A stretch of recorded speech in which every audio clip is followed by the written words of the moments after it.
onto Fletcher, who just pulls and mistimes into the leg side to the fielder at short mid-wicket. No run taken.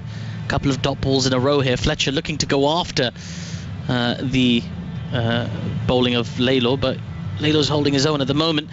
It's been interesting as a tournament, hasn't it, Abhishek? We haven't seen like huge totals all the way through it. Like particularly recently, the 160, 170 seems to be the sweet spot as Josh Laylo comes in once again short of a length and pushed into the covers for no run.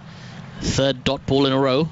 Fletcher's faced. Melbourne Renegades. Melbourne Stars, I beg your pardon, yet to get off the mark. Yeah, very good start from Laylo. 3 different deliveries. He's changing things up, keeping the batsman guessing at all times. Fletcher here not looking comfortable so far in the first 3 balls.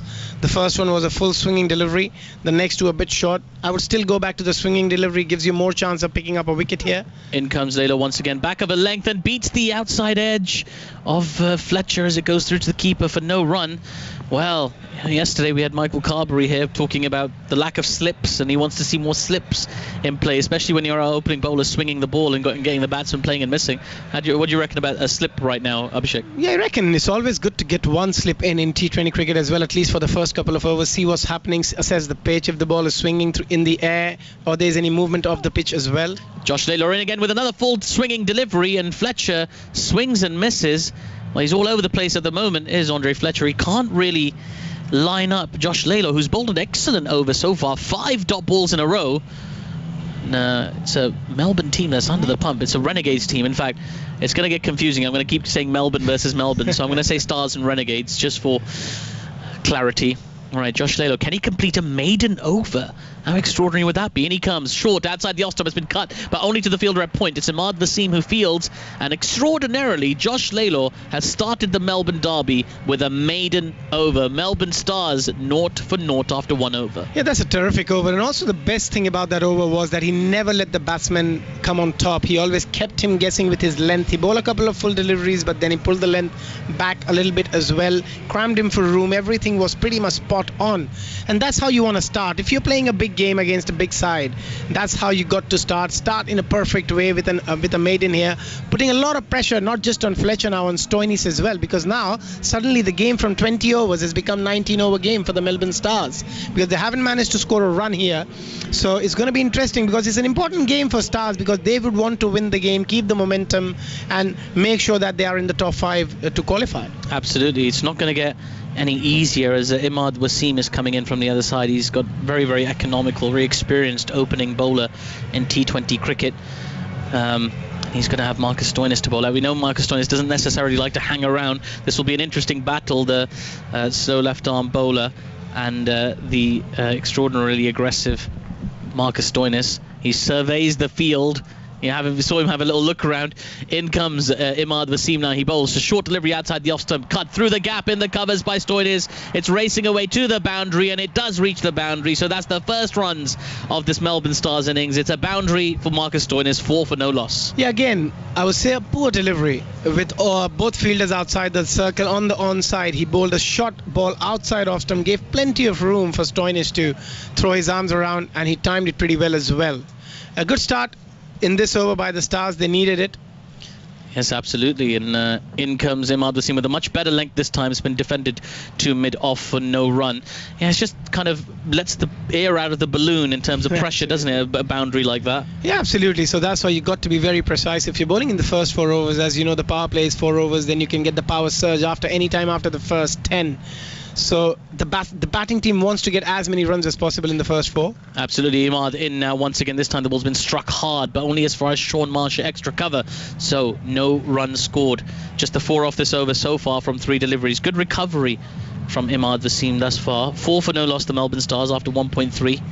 Yeah, looking to bowl on the stumps now and bringing the ball into the batsman rather than trying to turn it. Just bowling with the arm, making it difficult. Maybe we'll see Stoinis trying to go onside now. In comes Imad Wasim, and indeed Stoinis does go onside. He drives to long on for a single. He gets himself to the non-striker's end.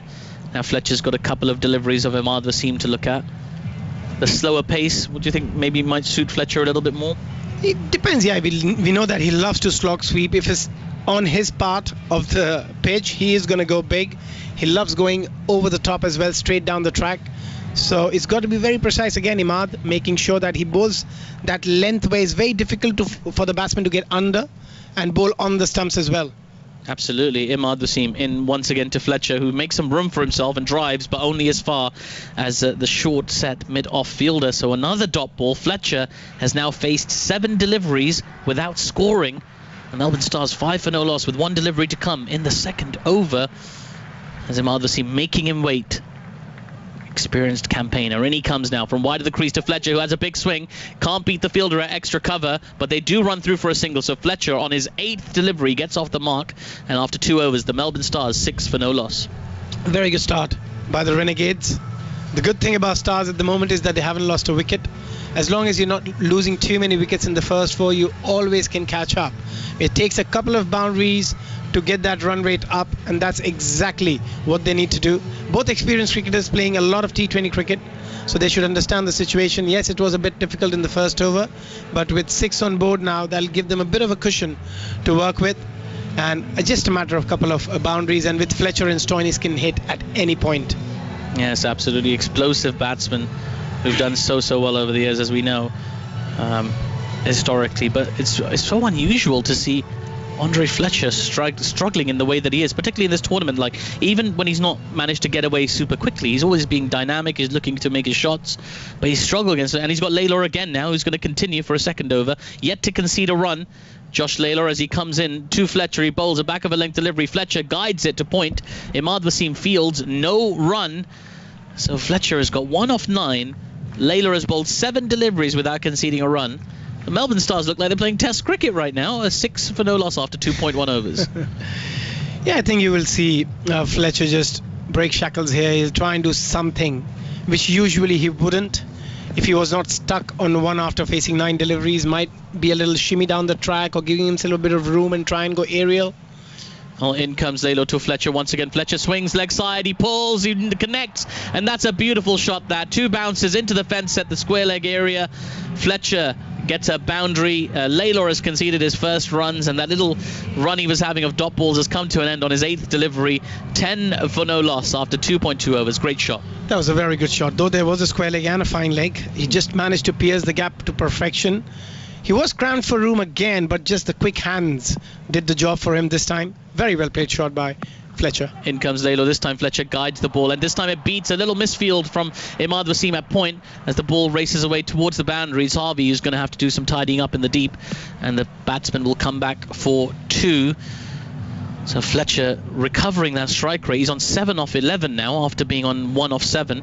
0 off 7 in fact. Melbourne Stars 12 for no loss after 2.3. Slightly poor from Imad Wasim at point that he's grabbing he's doing that cricketer thing. He's just grabbing his leg like, ooh, sorry. Very poor, very poor. He should have stopped that. And that's what it's all about, momentum. You don't want to give momentum to somebody like Fletcher. He got a boundary in the previous delivery. If it was again a dot, that would again build a bit of pressure here.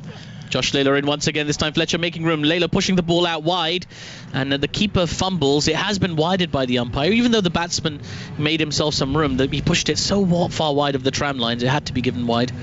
It's confusing in the modern days, and so I remember watching cricket in the 90s and the 80s. It was just, if it goes down the leg side, it's wide. If it goes past the tram lines, but now with the movement of the batsman, it's also confusing.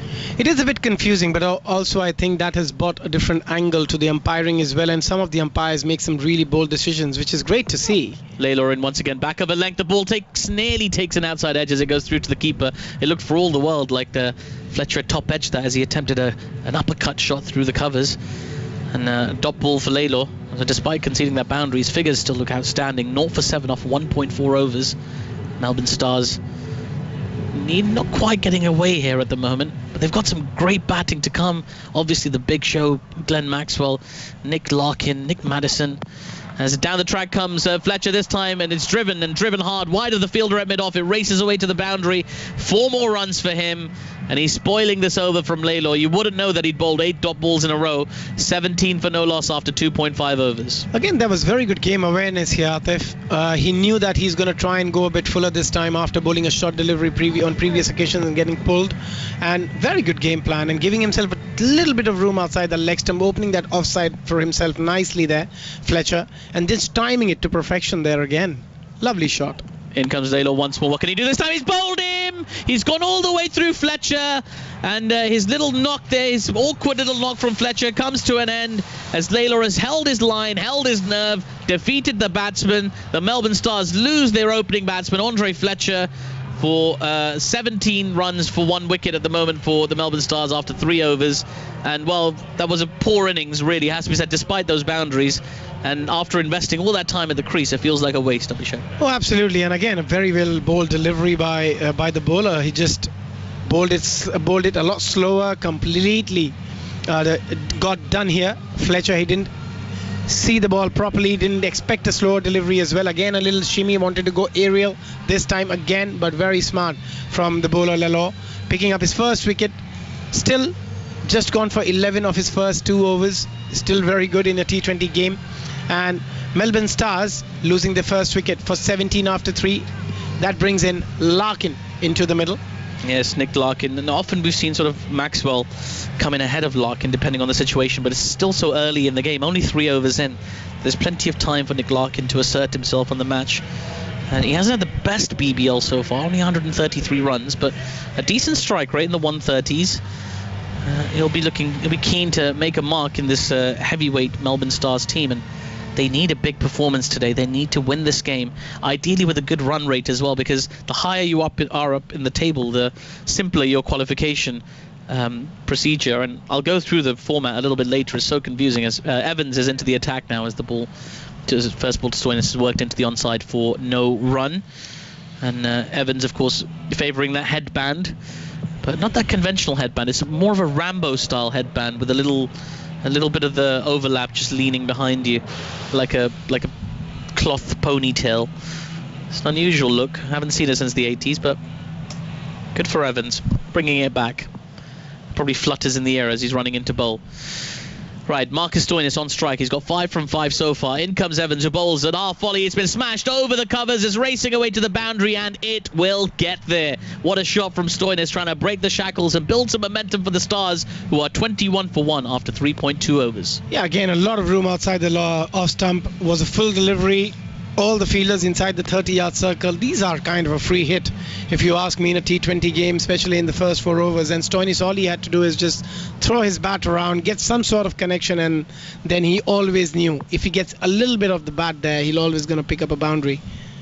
Evans now in once again, this time Fuller, and this time smashed over the onside by Stoinis. There's no one at mid-wicket. It gets to the boundary. 4 more runs for him. Back-to-back boundaries for the Stars as they look to pick up momentum, having lost Andre Fletcher. 25 for 1 after 3.3 overs. Yeah, again, bowling that delivery in the slot of Marcus Stoinis. Again, very, very full. Got to be careful with what length you choose to bowl to somebody like Stoinis. He's a strong player. He's a very powerful hitter of the cricket ball as well. So you got to be very precise with your line and length. You got to pull your length a little bit further back so that he can't get any sort of elevation to play those sort of shots over mid-on and mid-off. In comes Evans once more, this time a little bit shorter of a length and driven by Stoinis, but only as far as the backward point fielder, and no run is scored. So he'll be grateful for that dot ball, Evans, having gone for those back-to-back boundaries. 25 for 1 after 3.4. You never really know what a good score is, but you know you don't want to lose too many wickets in that 4-over power play that we have in a big bash. Yeah, absolutely. And they often say if you lose more than 2 wickets in the power play, the chances of your winning it reduces quite a lot. So you've got to be very careful. Even though you want to play those shots, you don't want to lose too many wickets. Evans in once again, this time a little bit straighter, and it's been defended from his crease by Stoinis to mid-on for no run. So good little recovery these last 2 balls from Evans. He's gone for 8 so far, with 1 delivery to come in his first over. Melbourne Stars 25 for 1. Yeah, again, that's the perfect length to somebody like Stoinis, who likes to go big, who loves to plant his front foot and just hit through the line. So you got to pull your length back a bit. Try and bowl that hard test match length. Also give the ball an opportunity to do something off the pitch as well. The moment you go fuller, it's really, really easy in T20 cricket. And the last couple of deliveries have been spot on from Evans. Yes, indeed. Just trying to get his focus right. It's a big game. It's the Melbourne derby. A lot at stake here as Evans comes in and bowls a wide down the leg side. That's a wasted delivery and free runs for the Melbourne Stars. They're on 26 for 1 after 3.5. It is a big game, obviously, for the Stars because they're still in the qualification hunt. Remember, only one team has qualified thus far for the playoff stage of the Big Bash, and six teams are still in contention for those playoff spots. So teams 2 to 7, only 3 points separate them in the Big Bash League, and right in the middle of that are the Melbourne Stars in 4th place. And if they get a win, they'll put them in very good stead in this last round of BBL games as the next ball's been played into the onside by Stoinis. They'll take a single. They'll think about a second as there was a little fumble from the fielder, but they'll think better of it. So that completes the 4th over, the first from Evans. It went for 10 runs. The Melbourne Stars 27 for 1 after 4 overs. Good start, I would say. Very good start from the Renegades. They haven't conceded too many runs in the first 4 overs and managed to pick up a wicket, an important wicket of Fletcher as well. But from Stars' point of view, it's important that they don't lose too many wickets, especially they don't lose wickets in pairs here.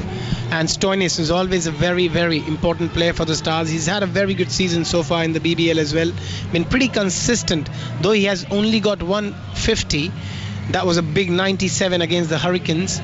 But he's always managed to get those 30s and 40s pretty much every innings in this year's competition. So for him to stay there is important from Melbourne Stars' point of view. Then you got the captain coming in next, Glenn Maxwell. We know how important he is. He's been in some good form as well, though he's missed out a few innings here and there, but still in good form. Absolutely. From what I gather, he's in almost everybody's fantasy league team, Glenn Maxwell, and he's certainly in mine, I must say. He's just capable of absolute destruction, isn't he? And obviously gives you value with the ball too. So we're going to see spin for the first time now that the power play is done. Hatzoglu is coming into bowl. He's got Marcus Stoinis on strike. Nick Larkin yet to face a delivery. He's at the non-strikers. And anyway, Hatzoglu in he bowls one short of a length to Stoinis, who cuts to the sweeper in the covers, and they take a single. 28 for 1 after 4.1 overs. Yes, we talk about that qualification scenario, the playoff structure in this tournament, Abhishek. It's quite extraordinary. So here's how it goes. On Thursday, the 30th of January, we're going to have the eliminator, which is the 4th team versus the 5th team. On Friday, the 31st of January, we're going to have the qualifier, which is the 1st team versus the 2nd team. I'm not even close to done yet. I'll tell you after the next delivery. As Hatzoglu comes in this time, it's a little bit fuller. It's been late cut by Larkin, who can't beat the fielder at backward point. And it's another dot ball. So on the 1st of February, it's the knockout, which is the 3rd place team versus the winner of the eliminator, which was the 4th versus the 5th team. On Thursday, the 6th of Feb, it's the challenger, which is the loser of the qualifier versus the winner of the knockout. And after that, there's one more game, I'll tell you, after Hatzoglu angles one into the pads, and Larkin is off the mark with a single into the leg side. And the final, which is on the 8th of February, is the winner of the qualifier versus the winner of the challenger. And if you don't remember what the qualifier and the challenger are, you're going to have to look them up. If you followed me all the way through that, well done to you at home. But it is quite an extraordinary tournament, giving context to positions 1, 2, 3, and 4, and 5. Absolutely. It's a very difficult structure, isn't it? As a full delivery from Hatzoglu, who's been driven really well through extra cover. It flew away over that beautiful surface at the Melbourne Cricket Ground, and 4 runs to Stoinis. So the score moves on to 33 for 1. Yeah, again, an over-fist delivery, allowing Stoinis to just go through the shot over that cover fielder, and he timed it, placed it very, very well here as well, and picking up yet another boundary. Stoinis looking dangerous again. And he's still on strike as the next ball is a full delivery from Hatzoglu, who's been driven down the ground to long on. They'll take a single. So things just evening out a little bit, I would say, for both teams, with the Renegades having started so well. 7 dot balls in a row to start the game. It's quite extraordinary. But since then, the Melbourne Stars have just, despite losing Andre Fletcher, have just got themselves back on an even footing, as this time the ball's been fired down the leg side by Hatzoglu, and they'll have to bowl that one again. That's a wide. Yeah, you're looking at him, Hatzoglu, you'll always feel that he struggles to get that line right, length right every time. The way he just comes across, the way he bowls, his action, he's always looking like he's looking to fight there with his bowling action. And a lot going on with Hadzoglu as the next ball's just been played defensively into the onside, and there is no run. So after 5 overs, the Melbourne Stars, having opted to bat after winning the bat flip, are 35 for 1 after 5 overs. Very delighted to be joined on commentary now by Kevin Howells. Hello, Kevin. Yeah, good morning to you and to all those listening in the UK to this big bash encounter between the two Melbourne teams, one of whom, of course, really struggled.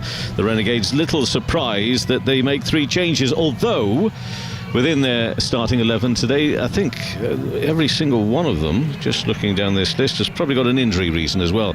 They're left out. So we've got no Kane Richardson, a quad injury, so he's out for the rest of the season, nor Ahmed, side strain, he's out for the rest of the campaign as well. So some, you could say, enforced changes, but still, it's been such a dreadful season for them. The only team to think it is so close, as we've just been hearing in that table, that ladder, as they refer to it within Australian sporting circles, that the ladder is so close, and yet the Renegades are out of it, and that is obviously not what they set out to do, and no real improvement on their fortunes of last season either. But it's the Stars who really are pushing hard for a playoff place at 35 for 1 after 5 overs. Stoinis is 20 not out, and he faces this first delivery of this next over from Imad, bowling his second over, and that's drilled into the offside but straight to the fielder, although the fielding is not clean.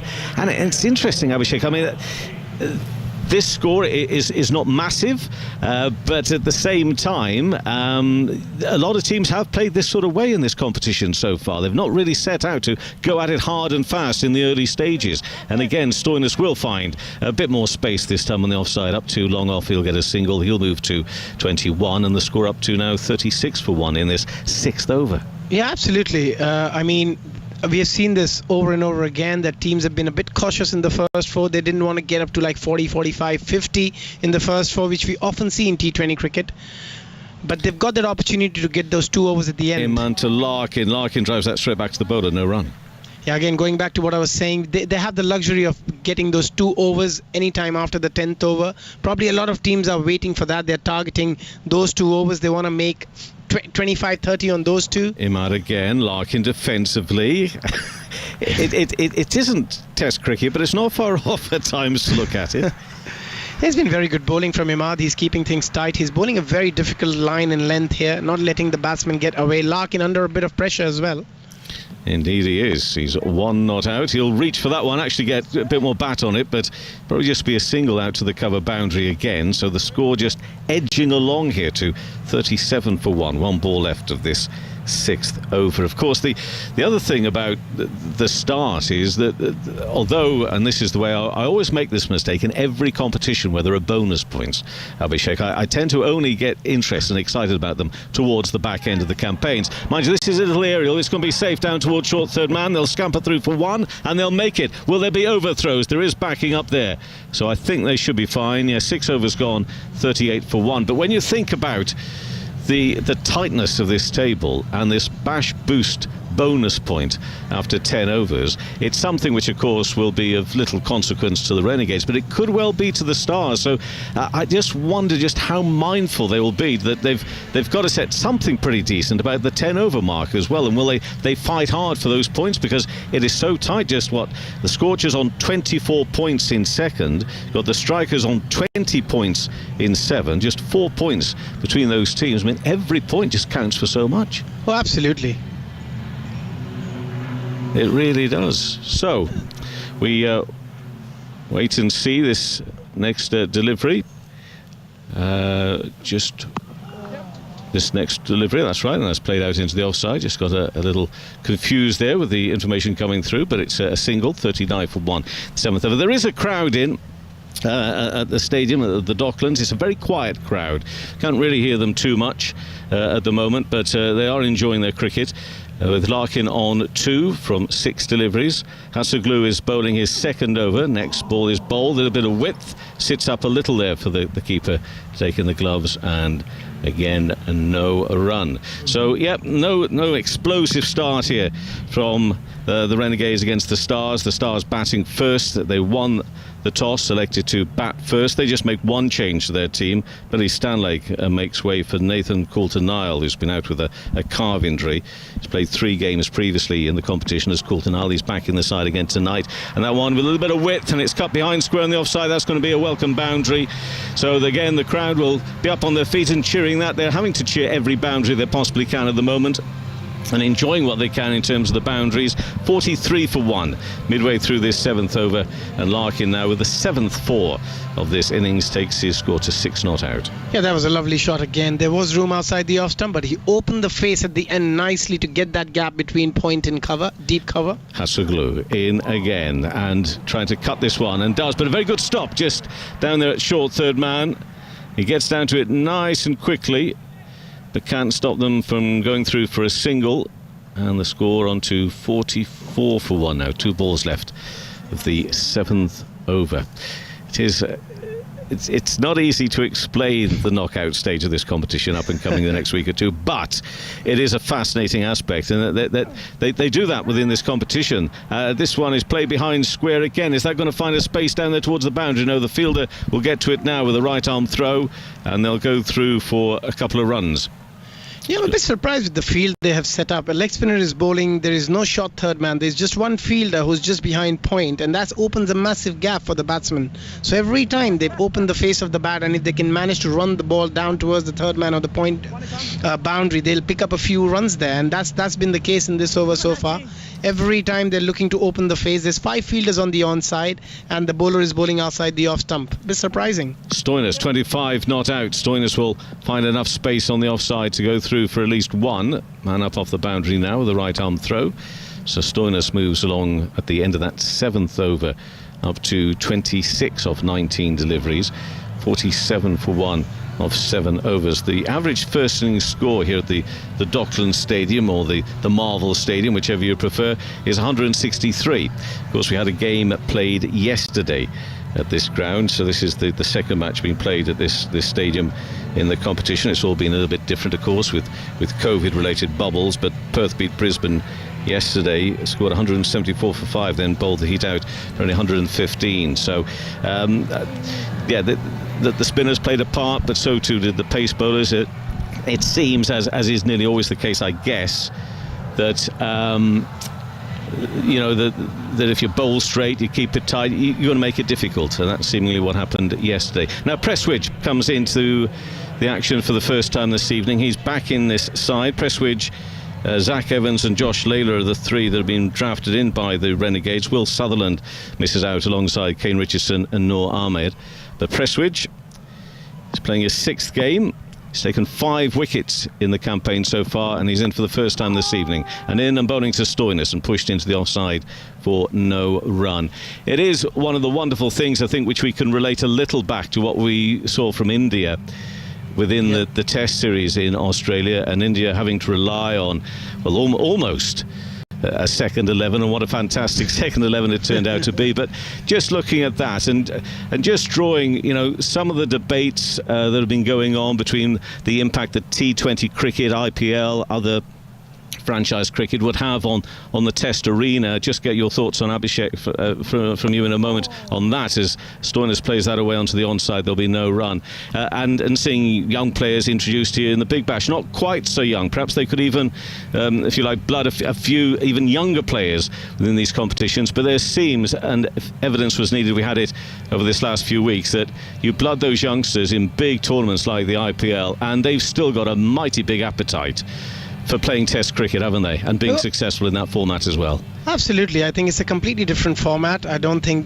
we're talking about skill here. We're talking about mental aspect. What they're getting prepared here is by being in that big competition, playing against the best in the world. Press switch in again. This is a little bit more aerial, a bit more behind that. There's a man running around. I think he's going to cut it off. He will do, running from third man.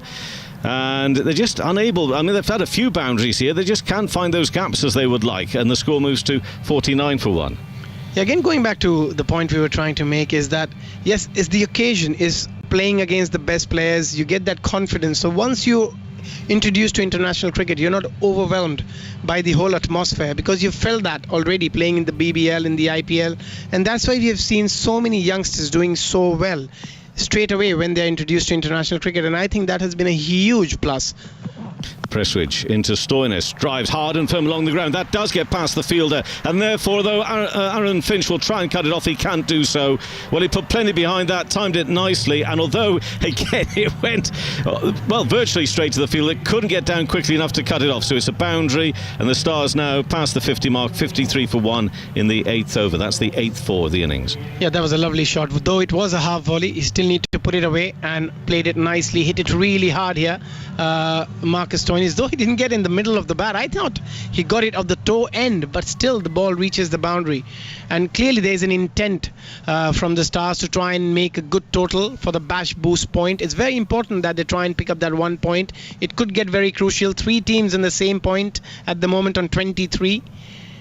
Indeed, very, very tight indeed. Stoinis on 32, goes leg side this time. Will he find a gap? No, it's out to the fielder moving to his right hand side at long on, and that is Webster. Right arm throw, so another single for Stoinis, up to 33 not out of 24 balls, 54 for 1 after 7.5 overs, so obviously just the 1 ball left to this 8th. Just a word about Stoinis here. He's at the start of this game 5th on the list of most runs in the competition, 333. Would you believe that Josh Philippe of the Sixers scored 421? Terrific campaign for him as well. But Stoinis with the highest score in the competition so far, 97 not out. Well, he's on 33 at the moment, but it's Larkin facing. He's on 7, that's pushed into the offside, and no run to complete that 8th over. 54 for 1, Larkin 7, Stoinis on 33, and Prestwich has gone for 7 runs from that 1 over. Remind those that either forget, as I can do sometimes, Abhishek, and I've got age on my side as my excuse.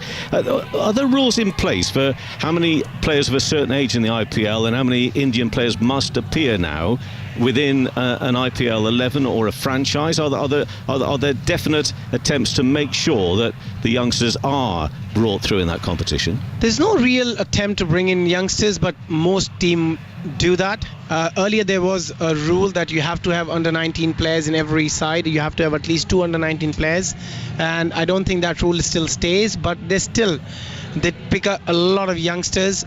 You got to play at least 7 domestic players in a side, so you can have 4 foreign players, not more than 4, and 7 domestic players, and I think that helps as well, because then you are breeding a lot of youngsters. You're pushing a lot of youngsters through in the playing 11, even though you've got some unbelievable players sitting in your dugout, but you don't have access to use them because of the restrictions, and I think that's worked really well in the IPL so far. Here's Zach Evans, let's take a look at him. Well, this first one is just edged past the keeper. There wasn't a slip, and it's going to be a 4. So 4 for Stoinis. He moves to 37 and is 58 for 1 in the 9th over. So Zach Evans is introduced to the attack here, Zach. It's his 3rd game, and he's a pace bowler. He wears a headband, and he looks every bit your archetypal, if you like, surfing Australian cricketer.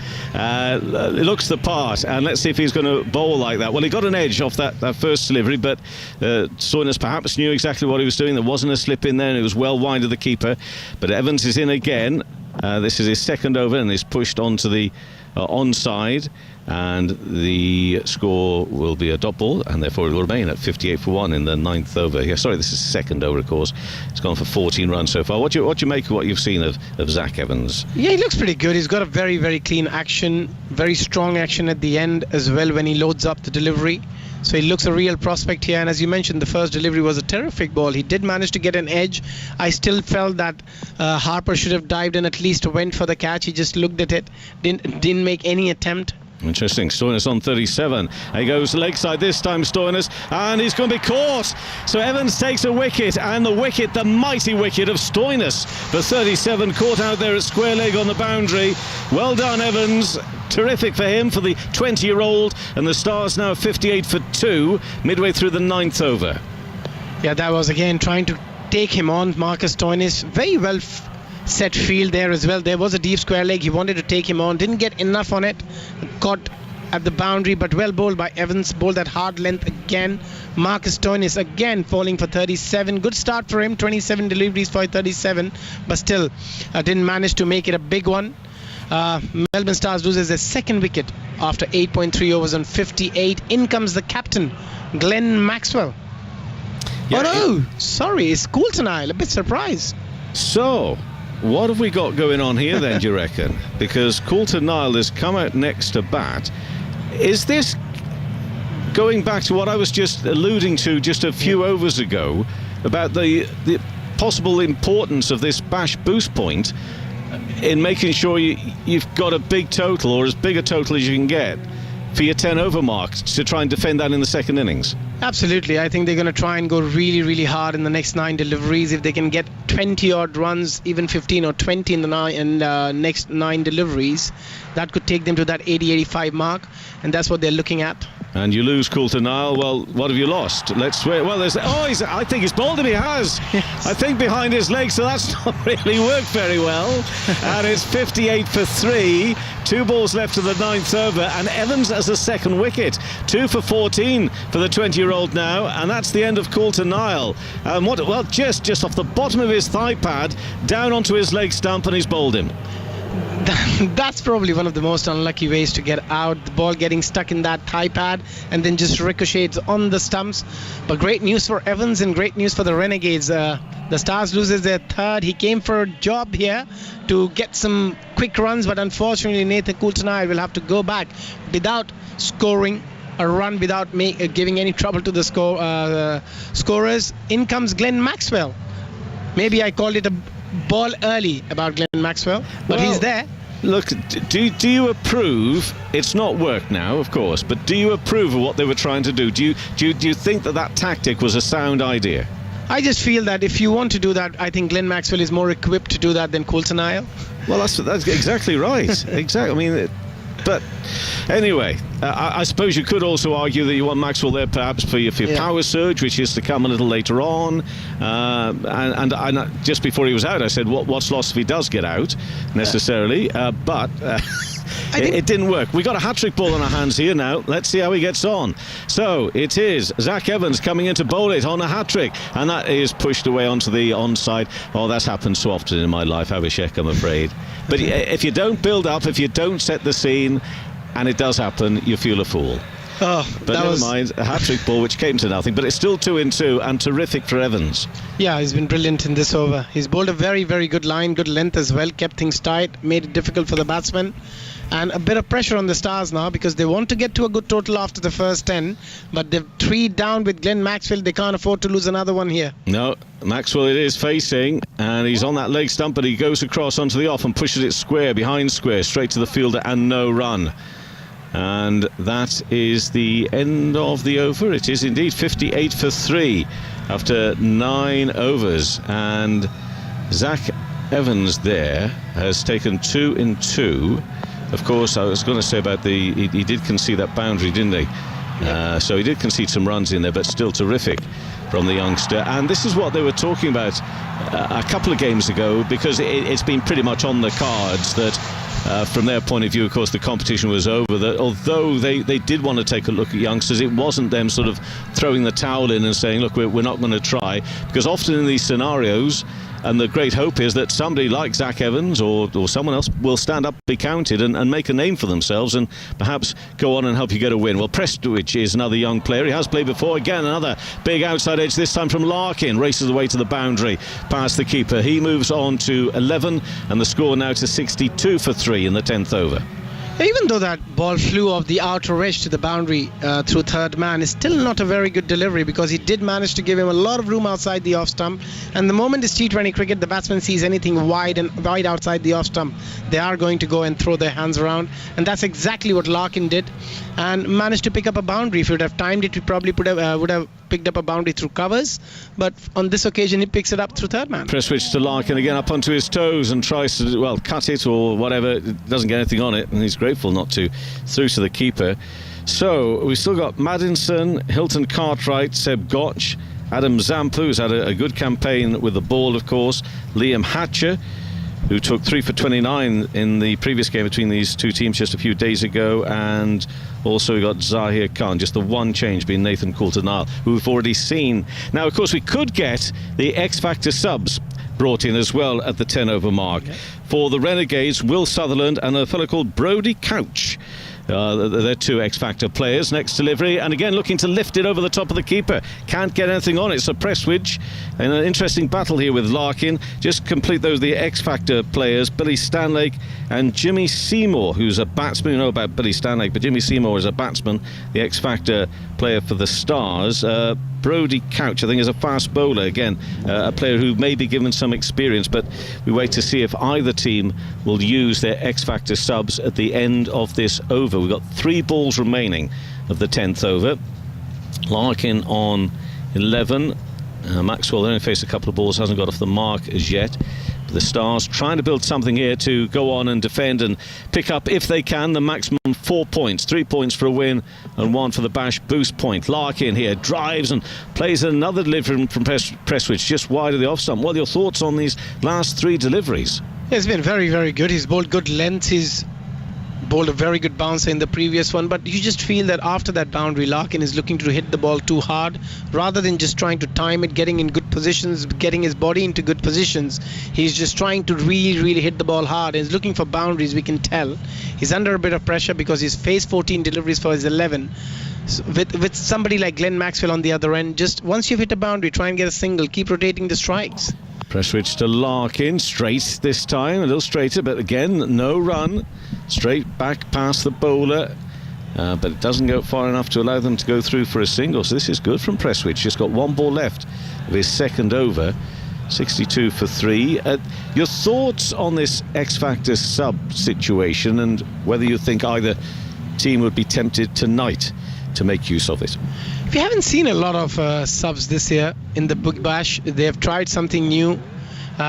Team have been a bit wary of using it, and I don't see anybody using it tonight as well, but we'll have to wait and see. Larkin on 11. Next delivery is pushed onto the onside and they will go through for 1. So he gets a ball off the last ball of the over, so he will keep the strike. I don't know if that's necessarily a good thing, but he's on 12. 63 for 3 after 10 overs. Maxwell yet to get off the mark. Now, so we're at the 10 over mark. Therefore, one thing I have to do is to make a note of the score. 63 for 3 after 10 overs for later on. And then the next thing, this is part of the game, Abhishek, that I like here from the distance of looking down on the field. We see, are we going to get an X-Factor sub? And do you want the big tell sign is a coach or a member of the staff coming out with a piece of paper in their hand. And if they are, it means we're going to get one. If you don't see a piece of paper, we're not going to. And I don't think we're going to, as you rightly say. Look, people talking about this, pundits talking about this, said if there is one of the innovations being used by the BBL this year that possibly, just possibly, might be attractive to the IPL, it perhaps would be the X-Factor sub.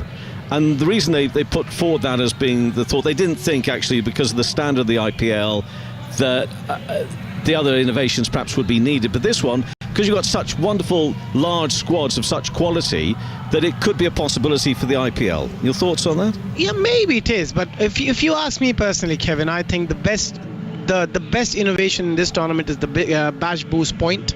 I think IPL and other leagues around the world will keep a close eye on it because it does bring something new to the table. It does make the players think a bit more, the coaches, the support staff think a bit more. And if you're a team who have already lost the game in the first 5 overs, say you've lost 4 wickets, you can still go for that 10 over mark and try and get a point. Otherwise it'd be nothing for you. So yeah. I do think that the Bash Boost point brings something new to the game. Okay, Atif Nawaz will pick up. You can take a bit of a break now, Abhishek, and come back in 5 overs time, and I will sit here and offer morale-boosting support to you, Atif, during the next 5 overs. Well, it's all much appreciated, Kevin. Thank you so much. And yeah, just to chime in on that discussion, my favourite innovation is definitely the power surge. So there we go. We've got 3 different perspectives on these wonderful innovations and additions to the game that Cricket Australia have brought in. Hatzoglu in now, and he fires one down the leg side. Another wide. Bonus runs for the Melbourne Stars. It's Nick Larkin on strike. He's been farming the strike a little bit of late. He's got 12 off his 16, and Maxwell's just faced 2 deliveries thus far. Really, a player like Maxwell, you want on strike as often as you can, and I was quite slightly mystified by that Nathan Coulton-Mile promotion as Hatzoglu fires one into the pads of Larkin this time, who was very late on it. It was very quick as a delivery, just floats into the onside, and another dot ball. This can have the opposite effect. Can't can't it, Kevin? I'll get your thoughts after this delivery. Creating pressure on the non-striking batsman, who's considered a bit more aggressive, as Hatzoglu in once again, wide down the leg side. Well, that'll release some pressure. It's 5 wides. That's 3 runs for the Melbourne Stars. That's not what you want when you've created pressure with your first couple of deliveries. Well, the score moves on to 69 for 3 after 10.1. What do you make of this strike farming from Nick Larkin, Kevin? I'm not too sure as it's by design. I think it's just the necessity of some good tight bowling that they've come up against. I don't think Maxwell feels too much pressure. He's played enough T20 cricket to realise that there is always that little bit more time than you realise, and there is still plenty of time here for the Stars. Hatzoglu in once again. This time the ball's been cut to backward point, and there is no run. As you say, bowling's been very, very tight, and they've done well to just mix it up. Particularly the slower bowlers have just mixed things up nicely and not really let the batsmen settle into any kind of rhythm. And they've taken their wickets at the exact right time as well, as in comes Hatzoglu. This time there's a big swing from Larkin. He misses it altogether. It goes between bat and stumps and batsmen, and absolutely extraordinarily races away for 4 runs. That's extraordinary. It's 4 byes, in fact. Well, wow, that's very hard to describe that, really. It was an excellent googly, which the batsman missed, the keeper missed, the stumps were missed, and somehow another 4 runs have been added to the Melbourne Stars total, 73 for 3 after 10.3 overs. Yeah, the bowler will be very annoyed by that, very annoyed indeed. But Larkin needs to get going, doesn't he? He needs to. Hatzoglu pushes that towards the pads of the batsman, who flicks into the leg side for a single. So after what feels like an eternity, Glenn Maxwell's going to face his 3rd delivery. He's yet to get off the mark. He's got a bit of a job here to get the Melbourne Stars to a good total. Remember, the Melbourne Stars still very much in contention in this Big Bash League, right in the middle at 24 points, but a loss can be catastrophic at this stage because they can be overtaken by 3 of the teams below them, as Hatzoglu floats one out wide outside the off stump. It's been cut nicely by Maxwell to deep extra cover, and they will take a single, so Maxwell's off the mark. 75 for 3 after 10.5. They went through a phase. They lost 4 games in a group of 5 there, and they sort of lost their way there. They've wrestled that back a little with a couple of wins in the last 2 games, but they'll be a little bit worried of keeping the good results, the winning results going. I'm interested in the Thunder. They've lost the last 3 games, 3rd in the table, lost their last 3 matches. Yes, absolutely. As another full delivery from Hatzoglu has been driven out to the backward set deep cover, and they will take a single. So Larkin will once again keep the strike. 76 for 3 after 11 overs. And yes, as you say, Kevin, it's extraordinary, isn't it? Where the top team has qualified. You know, the Sixers are going through. That's happening, and the Melbourne Renegades aren't going anywhere. That's happening. The top and bottom is set, but between team 2 and 7, it's anybody's game. Literally any of those teams can qualify, and even the team sitting in 2nd place could somehow mathematically not qualify for the top 5 spots. How extraordinarily close has this been? And for those unable to look at the table this weekend, just to point out that for each of the teams ahead of this game this evening, I've only got 3 matches remaining. We are in real tight territory here. Exciting climax to the qualifying for the and I would like you to go through exactly the eliminator, qualifier and knockout again. I think you did it very well coming up at the end of the month, but we're very close to the qualifying period for that. Imad Wasim is back into the attack, and he starts with a full delivery. He's been driven out to deep extra cover for a single by Larkin. So Imad, who's done very well thus far, is I feel like this Aaron Finch is just sneaking in an over of Imad Wasim here.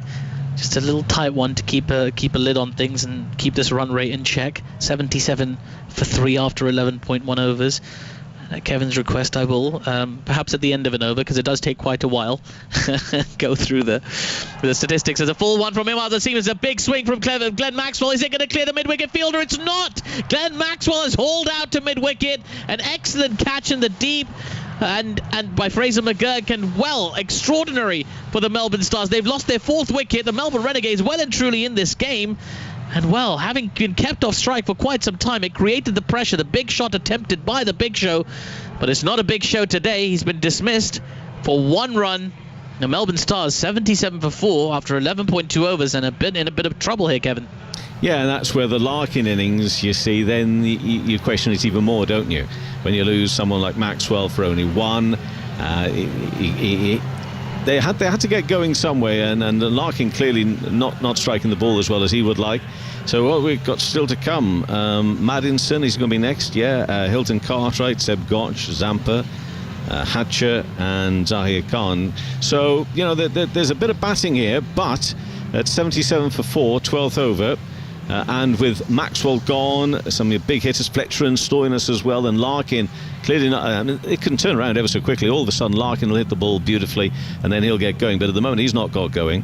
So, yeah, I'm just a little bit concerned, I think, if I'm a Stars fan at the moment, where this is all going.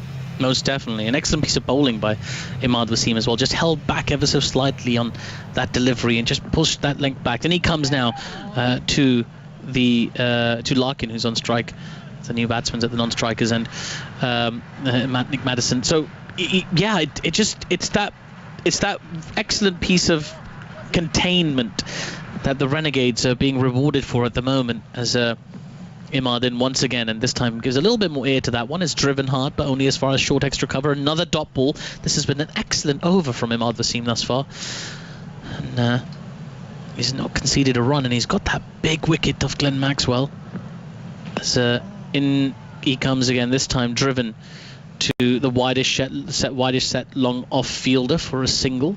Yes, they've done such a good job of keeping Nick Larkin on strike and putting him under pressure, making it difficult for him to get the runs in the middle of the over, to build that pressure of the non-strikers, and they're being rewarded for some very disciplined bowling here, the Melbourne Renegades, wouldn't you say, Kevin? I would, and I'd also add that often we talk to about this game, this format is so batting dominated, that we sometimes need to give a bit more credit to the bowlers sometimes for putting this sort of pressure on the batting side. Yes, you've got to be so inventive as a bowler in modern T20 cricket. Slower bounces, slower length, adjusting your length and your line, and all sorts of variations with the ball now. We talk, as you say, the focus tends to be on the batsman and this inventive stroke play and moving around your crease and switch hitting and lap sweeping and God knows what. The bowlers have certainly diversified their game as well. As in comes Imad Wasim, and a thick inside edge is just played to that fielder at short mid-wicket for no run, and that completes an excellent over from Imad Wasim. Just the one run from it, and that crucial wicket of Glenn Maxwell caught by a Fraser McGurk on the mid-wicket boundary. The Melbourne Stars, after 12 overs, 78 for 4, and in a bit of trouble. And don't forget, they've not really set a very high total for that bash boost point either. So the Melbourne Renegades could really dent the hopes of their Melbourne rivals, the Stars' hopes of a playoff spot here today. I haven't seen the official average score for the first 10 overs. I'm sure it probably is somewhere. I haven't managed to catch sight of it. But just generally thinking about the games I've watched, and I've watched nearly all of them this campaign, that 60 mark, somewhere between 60, 65, 66, seems to be roughly late 50s into the mid 60s where teams get themselves after 10 overs, but it's an average score, it's nothing more. Yes, indeed. And even yesterday's game, which also took place at the Marvel Stadium in Melbourne, the score was 77 after 10 overs. It proved a very tight chase as the Melbourne Renegades continue here, as the ball's been chipped into the offside and just wide of the fielder at short extra cover. Webster, the bowler, is dismayed. He almost had a wicket of his first delivery. In the end, the ball trickles out to the wideish long off area, and Nick Maddison, I beg your pardon, it was Nick Larkin again. He gets himself 3 runs there, so the Melbourne Stars 81 for 4 after 12.1 overs. Perhaps the fact that it is a ground that they're playing on a different strip, obviously, but the pitch has been played on a fair bit at this Marvel Stadium. It's a beautiful stadium as well, with the retractable roof, and I mentioned this yesterday to Michael Carberry as well. Like, if there's one country you probably don't need retractable roofs on cricket stadiums, it's probably Australia. Maybe in England. I'd fancy a retractable roof over Old Trafford. Questionable. It does rain sometimes. You're right to make that point in this country. In comes Webster as the ball's just been defended back to him on Maddison. Wouldn't you like to see, Kevin? Wouldn't you like to see a nice retractable roof over Old Trafford? I suppose I would, but there are other things they've got to spend their money on, and they're doing a great job there. Absolutely. Crumpets are not free. In comes Webster, and this time striking Maddison on the pads. The ball trickles out to the offside. The keeper collects no run. Good tight over this from Webster. 3 of 3 deliveries from him so far. I've never heard that expression before. That one you've just dreamt up. Has anybody heard that expression before? Webster in once again. This time the ball's been tucked into the leg side, and they'll take a single. So still going at a runner ball. Madison. What's your motto when you go around superstores? Supermarkets, rather, is it?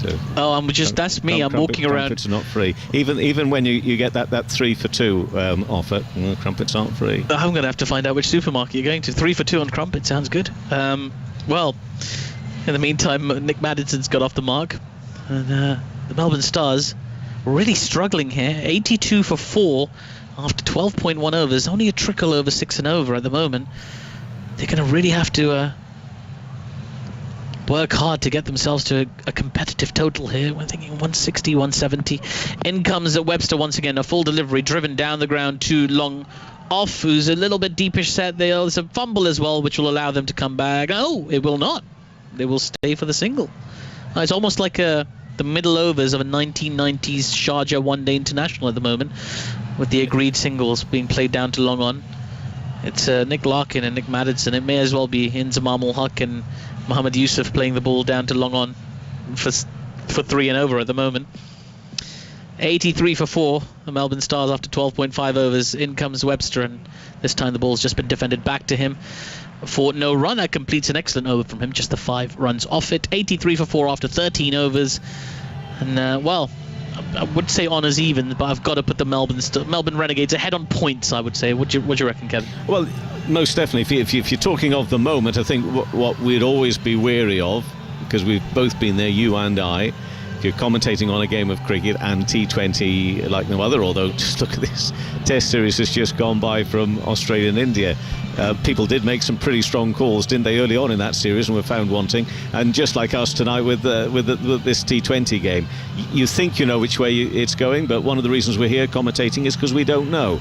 But as things stand, certainly the Renegades, when you bear in mind the season they're having, they're up against the Stars. It is the local derby. There are bragging rights at stake, all that sort of stuff. They will be the happier of the two teams at the moment. Most certainly. Now, Evans at the top of his run. He's bowled so well today. 2 for 14 for him off his 2 overs. That Rambo-style headband has worked for him, most certainly. It's been a good luck charm. Well, now in he comes Nick Larkin on strike, who's got 20 of 27, struggled to get away thus far. Can he build some momentum here? As Evans comes in, full delivery driven by Nick Larkin, but only as far as mid-off, so another dot ball faced by him. Now, the mark of some of these great T20 cricketers is their ability to accelerate. So even if they eat up deliveries early doors, they can go from 30 off 30 to 70 off 50. And Nick Larkin, thus far, we haven't really seen that from him, but I mean, that's the kind of innings he needs to play, surely, Kevin. Well, it does, but I haven't really seen. It looks as if he's been trying to and hasn't been working for him, though. In comes Evans, a full delivery fired into the foot, really, of Nick Larkin, who plays it into mid-wicket, and they run through for a single. You can't tell me that the innings he's played so far is one he set out to play. So therefore, has he got it in him today to do it? Yes, well, he's going to have to do something. It's a very desperate stage, really, when you consider all the teams have one game to play before the playoffs. At the moment, this is the final round of round-robin games in the Big Bash, and the Melbourne Stars right in the middle of the table at the moment. But should they lose, there's 3 teams below them, all of which could leapfrog them in the Big Bash ladder. So in comes Evans from wide of the crease this time, driven through the covers by Nick Madison in a very pleasing fashion all the way along the ground, but there is a sweeper, so just a single. The slow accumulation for the Melbourne Stars continues, and all smiles as Evans as he walks back to his mark, and so he should be. He's had a wonderful day. I mean, if you've got him in your fantasy team, you've done well. 2 for 16 off 2.3 overs so far. Very impressive with his consistency. Yeah, he's done a terrific job, and again, because he's a youngster, you're excited with new talent being seen on the big stage. In comes Evans, short this time, pulled by Larkin, and again, couldn't quite get a hold of it, just sort of bottom edges it into the deep square leg region, takes a single. He's really struggled to time his shots in this innings, Nick Larkin. 22 off 30. Melbourne Stars 86 for 4 after 13.4 overs. Melbourne Renegades just sort of consolidating their position of strength, I would say, at this point in this game. The Marvel Stadium, Still haven't seen any sightings of any of the Avengers yet. In comes Evans from wide of the crease. This time it's Fuller, and Nick Maddison's had a go. He smashed that over mid-wicket, and it's a 6. Well, he didn't get a hold of it fully, but he got enough of it to clear that boundary at mid-wicket. He picked it out as well. Just a tiny bit short there from Evans, and Nick Maddison was so grateful. He's been starved of poor deliveries, and when he saw one, he had to go after it. A 70-metre 6 for him as the Stars move to 92 for 4. They needed it, and they need a few more like that as well. As you say, they didn't get hold of it. That's what happens these days. Even when they don't get hold of it properly, it still travels. Yes, Maddison off 8 of 7 now. In comes Evans from wide of the crease. This time he's driven that to extra cover. There was a very early call of no there, as Maddison decides not to take the run. So after 14 overs, the Melbourne Stars 92 for 4. And I've just noticed Nick Maddison wearing a rather handsome moustache. Yes, I'm interested in your description of a handsome. What did you say? Interesting moustache? What was it? No, it's a handsome. Did say handsome? Yeah, mostly. Yeah, well, yeah, quite possibly. Not to be confused by a Peter Hanscom moustache. Oh, harsh on Peter. Harsh on Peter. I suppose there is a bit of style to it. It still looks a little stuck on for me, to be honest. I think he's keeping his upper lip warm. He's doing well. And, it's worked for him. It was a gorgeous 6. I'm sure he'll want to find that on the and that's highlights because package. Of his moustache, is it? I think so. I certainly think. Fair enough. I think that's very fair analysis. Yeah, I think I've spoken to a lot of the great coaches, and they always talk about how a moustache plays a part in great shots. As the next ball is full, it's been driven. There's a misfield extra cover, and the ball that misfield will cost them 4 runs for Nick Larkin. It's his first boundary for quite some time. And that was really rather poor from the fielder extra cover. Josh Laylaw conceding the boundary where there really wasn't one. If I was the fielder, I would steer clear. It was Prestwidge, and they're diving at extra cover, and didn't really keep his eyes on the ball. Bobbled past him. Well, could that change? Could that turn around Larkin's fortunes? 96 for 4 after 14.1 overs. Laylaw coming wide of the crease again. This time the ball's been pushed with the soft hands by Larkin into the covers, and they run through for a single. 97 for 4 after 14.2 overs. It'd be interesting to see what happens with the Renegade squad ahead of next year, bearing in mind the campaign they've had this, and I don't want to pick on Josh Laylaw, but a lot of experience, 33 years of age. He's taken 60 wickets, a best of 5 for 26. But he's not had the sort of season you'd expect from Josh Laylaw. He's been one of those experienced players. It's just not happened for him this year. So it'll be interesting to see what sort of changes, whether there'll be big changes coming into the Renegades over the next 12 months or so. You would imagine there would be. Laylaw in now once again back of a length, pushed just wide of the fielder at short extra cover, who misfields, but it doesn't cost them anything. Just the 1 run taken. Yes, absolutely. I think when we talk about motivation in this game, obviously for the Stars, we've talked about qualifying for the playoffs, trying to finish as high up in that ladder as possible. But for the Renegades, it's also a matter of sort of impressing the team management, trying to maintain your place for next season, make sure that contract is still there, because it has been a very poor season for them. Short, and this time pulled by Larkin and into the leg side. They'll take a single. And while a lot of people have been taking heart, I saw the Pakistani chief selectors today talking about the performance from India, and having patience with a team going through a bad run. If we look at the India team, only 4 weeks ago, 36 all out, recover to win the first Test match that Australia have lost at the Gabba in 32 years, and record a series win against all the odds. So as an next ball again, slower one from Laylaw, well bowled, and beats Maddison outside the off stump, bounces to the keeper for no run. So there's certainly a value in kind of persevering with your stalwart players. Yes, but you're used to the term "they're against all odds." I mean, never, surely, has there been a series for which that phrase has been more apt, against all odds. I mean, if anything could have gone wrong, it seemed to have gone wrong, didn't it, for the Indians, and still to come out with a Test series win, brilliant. Yes, I'd encourage you to pick Abhishek Jhunjhunwala's brain after this delivery on that as well. He's still smiling ear to ear about yesterday's result, as the last ball of the 15th over has been played into the leg side for a single. So that takes Larkin to 28. Maddison's on 10. The Melbourne Stars, after 15 overs, 100 for 4 with a lot of work to do. I'm going to leave you in the very capable hands of Kevin Howells, and alongside him, it will be Abhishek Jhunjhunwala. Okay, Abhishek, straight away, after that first test, did you really see the series being played out in the way that it was? Could you really genuinely have seen that happening? No, to be honest, not, because with Virat going back and there's so many injuries, with Shami being injured after the second test, it's very unlikely that if anybody in India also says that, oh, we thought that India will make a comeback or win the series, leave alone not losing 3-0 or 2-0, I would be very surprised. I think nobody gave them a chance, and that's why it's become one of the best series ever to be played, if not the best. And especially the match at Gabba, which I don't think anybody thought that India is going to chase 328, to be honest, on that pitch with that bowling attack. It's a phenomenal bowling attack Australians have got there. So it came as a shock, but it was a very good shock for the whole of India, for all of us, the cricket fans around the globe, not just Indians. I think it was a great series for our cricket fans globally, and it just shows that if you have the courage, if you have the discipline, the determination, and you have the attitude that you can believe that you can win from any situation, things can happen for you. Yeah. Maddison facing here, he's on 10. Prestwich bowling, and that's fielded by Finch. Tumbling stop there on the leg side.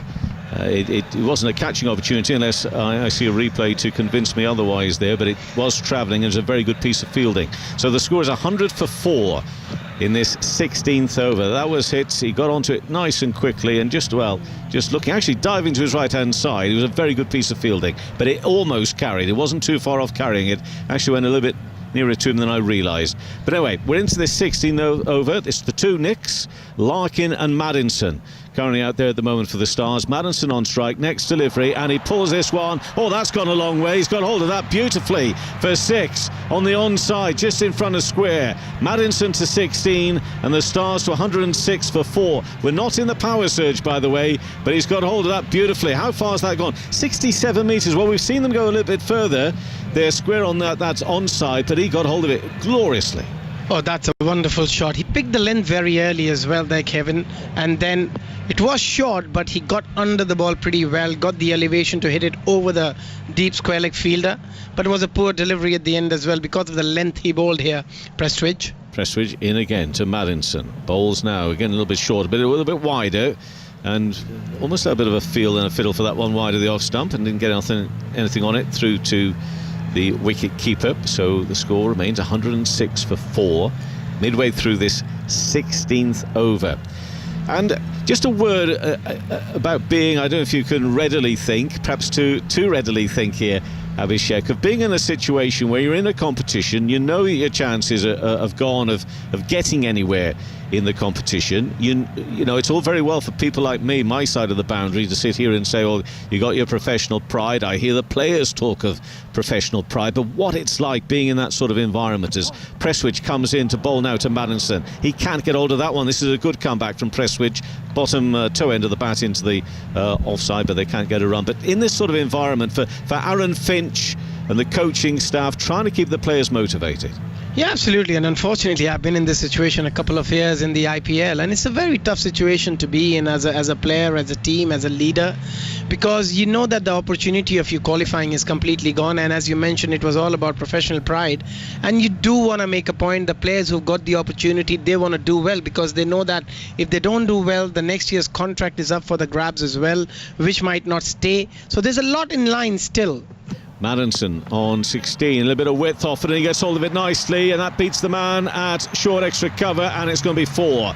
So a boundary for Maddison on to 20. The Stars 110 for 4 in the 16th. And I think above all, it's if you have only won 2 games and you've got 4 matches left, you don't want to finish a tournament where you've played 14 games and only won 2. You still want to finish where you won 5 or 6 games.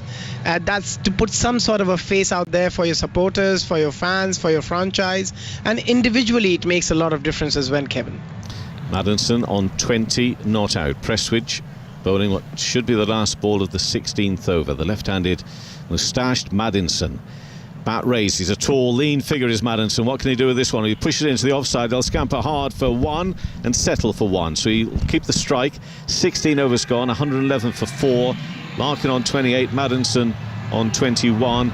And Prestwich has conceded 23 runs from his 3 overs. There's been a mixture of some good stuff and some not good stuff from Prestwich this evening here for the Renegades. I'm loathed in some ways to talk with too much sympathy stroke empathy with the players for what they've had to put up with in terms of COVID bubbles, when you bear in mind everything else that's going on, and for other people in other walks of life, Abhishek. But when you're in this, and it bears no analogy actually in terms of hardship, but when you're in this sort of run of form and you can't go home, you're all together, you can't escape cricket, that's just going to add. Even if I'm talking, and I am most clearly just in cricketing terms here, as we see the power surge just being signalled, that makes it all the more difficult, doesn't it? It does make a massive difference, especially when you can't see your family, you can't see your friends, and then again, as you mentioned, you're in a bio bubble for a long time. It's a long tournament. BBL runs over 2 months. So if the team is not doing well, particularly if you're not doing well individually, it could be a very, very hard place to be, and that's why you got to give a lot of credit to all the professionals who are out there, and that's why there's a lot of talks about the Indian team. Those players have been in the bio bubble for 5 months. They've been in a bio bubble for 3 months in Dubai for the IPL and now 2 months in Australia. Hatzoglu is going to bowl his last over, the power surge and spin to start off with. Maddinson is on 21. Let's see how they get on with this. 111 for 4. The power surge in the 17th and 18th over. That first delivery, it's a wicket. It's happened again in the power surge. Not the runs, but the wickets. And it's the wicket of Maddinson, who's been caught in the offside at mid-off. It's Webster who takes a simple catch. Hatzoglu has his first wicket of the evening, and it's 111 for 5 in the 17th over. So much for the power surge. Absolutely. Taking the power surge and losing a wicket straight away. It was a good delivery, the very good length he bowled here, Hatzoglu. The mid-off was up, going on the back foot, tried to go over the mid-off. Never an easy shot from Nick Maddinson. And the Stars loses their 5th wicket for 111 after 16.1, and that's another aspect of the power surge. Yes, you can pick up quick runs, but at the same time, if you lose a few wickets, it could be trouble for the side, and probably Melbourne Stars looking that way at the moment. That partnership was going pretty well. I thought they could have delayed it by another over, play one more over and delay the power surge as much as you can, but I think they both were in good form. They wanted to make the most of it. So why is it such a struggle for the Stars tonight, Abhishek? What's so difficult for them? The pitch, the bowling, bit of everything? I think the bit of everything. The pitch looks pretty decent. It doesn't look a pitch where there's lots happening. It looks pretty even as well. But I think the bowling has been pretty good from the Renegades. They had clear plans for every individual and they stuck to it. And also the Stars lost wicket at the wrong time. So it's a combination of everything here. Well, Maddinson's gone. Hilton Cartwright has come out to replace him. Still got Seb Gotch, Adam Zampa, Liam Hatcher, Zahir Khan. But it's Cartwright who faces his first delivery and drives that elegantly through deep extra cover for 4. So he's off the mark immediately with a boundary, and the Stars 115 for 5 in the 17th over. Yeah, that was a wonderful shot. Playing his first delivery, though it was up there, was a half volley, but played it wonderfully between that cover and the long off field. I didn't try and overhit it, timed it well, got the gap as well. You can clearly see Hatzoglu not happy with the length he bowled there after picking up a wicket of Maddinson in the previous one. Hatzoglu to Cartwright again down the leg side and taken by the keeper. Let's wait and see if that's signalled as a leg side wide. But just to look at Cartwright's figures for the season so far, this is his 12th game he's played, but 174 runs previously to this evening, a higher score of 46, an average of 24. Just try and see if we can compare that with his average of 26 in his career. This next one he can't get away on the leg side, so Hatzoglu again keeping it nice and tight. So despite that first ball he faced, which he struck beautifully for 4, he's not been able to get hold of the next 2, so it's 116 for 5. Hatzoglu in again and bowls onto his back foot again. They just can't time it, can't get it away as they want to. It's getting frustrating. It is getting very, very frustrating, and also you feel that they're trying too hard. They're trying to hit the ball too hard rather than just being a bit sensible here. Once they've got a boundary, look for a single, try and get the other batsman who's on strike, who's in form. Larkin looking good on 28. Get him on strike. Just keep rotating strike, and when you get the opportunity to hit a boundary, you do that. Hatsoglu certainly looks the part. He's a tall, lean spinner down leg side again, taken wide by the keeper. That is signalled a leg side wide by the umpire on this occasion. In fact, the other one was, we just didn't get to note it, but it was. So this is 2 wides now in this over. 117 for 5. 2 balls left of the 17th over. And Cartwright sitting there on 4 not out. Oh, he's bowled him, leg stump. I'm not too sure he got an inside edge. It's another wicket for Hatsoglu, and it's not the night for the Stars with a bat. Whether it'll turn out to be enough, well, it's not looking that way at the moment, but time will tell. But this is the 2nd wicket in this power surge, a 2nd wicket for Hatsoglu, and it's 117 for 6. We've got wickets, we've got wides, we've got dot balls, we've had a bit of everything. Yeah, inside edge onto middle and leg, and he's out. Yeah, again, not the best of shots, not a good shot selection here. Though they were all the fielders on the offside were inside the 30-yard circle. That ball was bowled pretty well.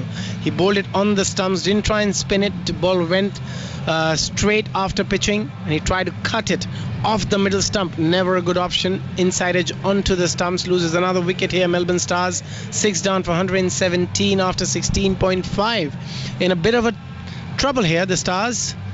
Do you know, we'll wait and see how the Renegades bat, but if you were just to come into this game, you didn't know anything about which team was which, and you were told that one of them were at the bottom and they were really struggling, you could look at this batting display and think it was the men in green who were having the problems from the way they've gone about it. I know that sounds very critical, but it's just that a bit of frustration, a little bit of almost, as you say, trying too hard, at times just look a little tentative. They look the nervous team. They look the team that are not really on it.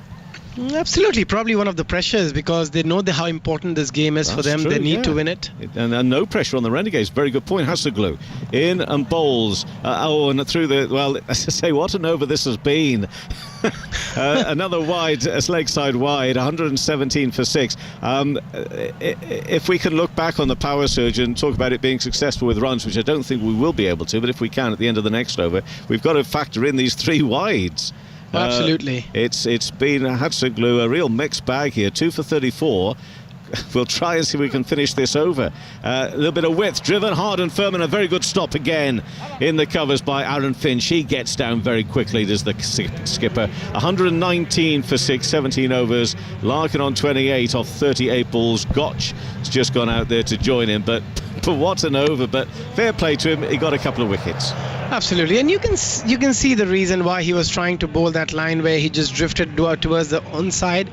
All the fielders on the offside were 30-yard circle, within the 30-yard circle, so he didn't really want it to bowl anything on the offside, and probably that's the reason he dragged 3 deliveries outside that leg stump and bowled 3 wides. But nonetheless, still managed to pick up a couple of wickets. Wasn't too expensive either. Only went for 8 in that over. 4 overs, 34 for 2. A bit expensive, but you would take it in a T20 game. But now it's Imad was seen. How good has he been this game? So 3 overs, 11 for 1. Let's just remind ourselves, this is the power surge, and the Renegades have used 2 spinners. Yeah. Now, usually you'd think that was premeditated, but before the game they would have in mind who they were going to use for the power surge overs. I wonder if that is the case, or whether they've taken a look at this surface and maybe even last night's game and thought about it. But Gotch is facing Imad now, 2nd over the power surge, and there will be no run off that first ball of this 2nd over of it. And so far they have scored, and courtesy of wides, don't forget, they've gone 8 runs so far they've scored from the power surge, of which we've seen an over and a bit, and that one, does it beat the man? Just about to allow them to go through for a single at backward point on the offside. So now it's 120 for 6, but 2 spinners used here for the power surge. We've seen a bit of a variable bounce whenever the spinners were bowling. We've seen some balls just keeping a bit low, some balls bouncing a bit more than the batsman anticipated. Probably that's the reason they've gone for spin. There's a bit of a slowness in the pitch as well. The ball is stopping when you're getting the spinners on. Probably that's the reason. Imad to Larkin, and that's on the leg stump, driven straight back. Another dot ball. 120 for 6. it doesn't look enough runs as things stand at the moment, but I think this still could turn into a fascinating game of T20 cricket, as Larkin is on 28 and Imad bowls. He's got hold of this one, he's got down onto one knee and lifted that high of the mid-wicket. It's a 6. And Larkin now, and he does need to do something because he's been out there for a long time, has moved to 34 of 36 deliveries. That's a big blow. 126 for 6.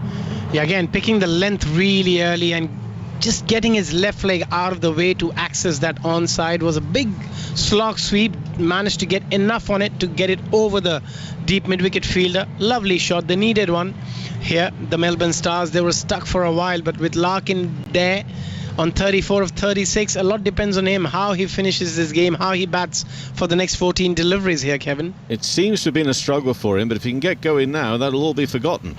Next delivery, a little bit of width. Does he get anything on this? Yes, he does, for a 4. Square on the offside.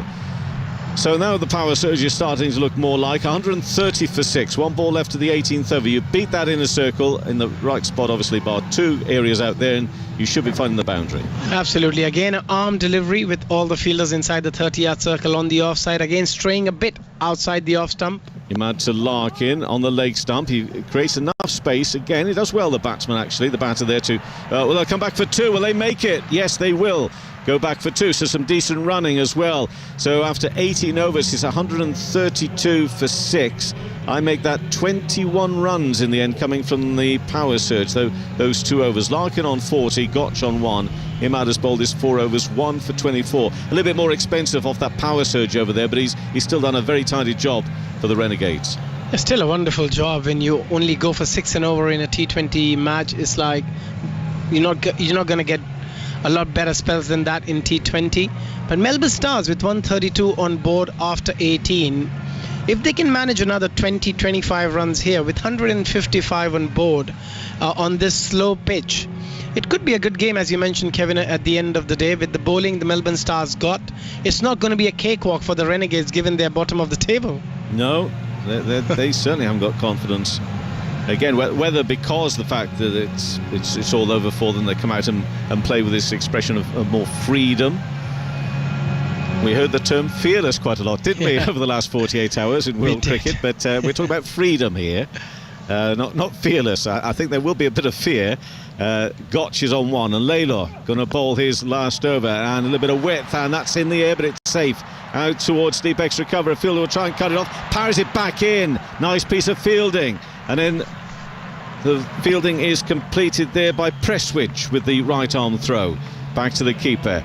Diving around, throwing themselves around in the field. That was a great piece of fielding. Just drew the ball back in, just half a yard away from the boundary. So the Renegades, we talk about professional pride. There's plenty of effort and energy out there at the moment for the Renegades. 135 for 6. And we are just 1 ball into the 19th over.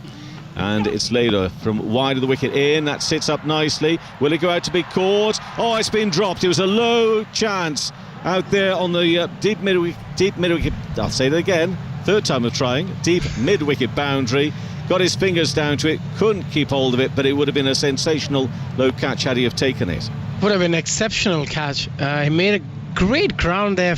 Full stretch dive in front as well. Yeah, Jake Fraser-McGurk, who just got his...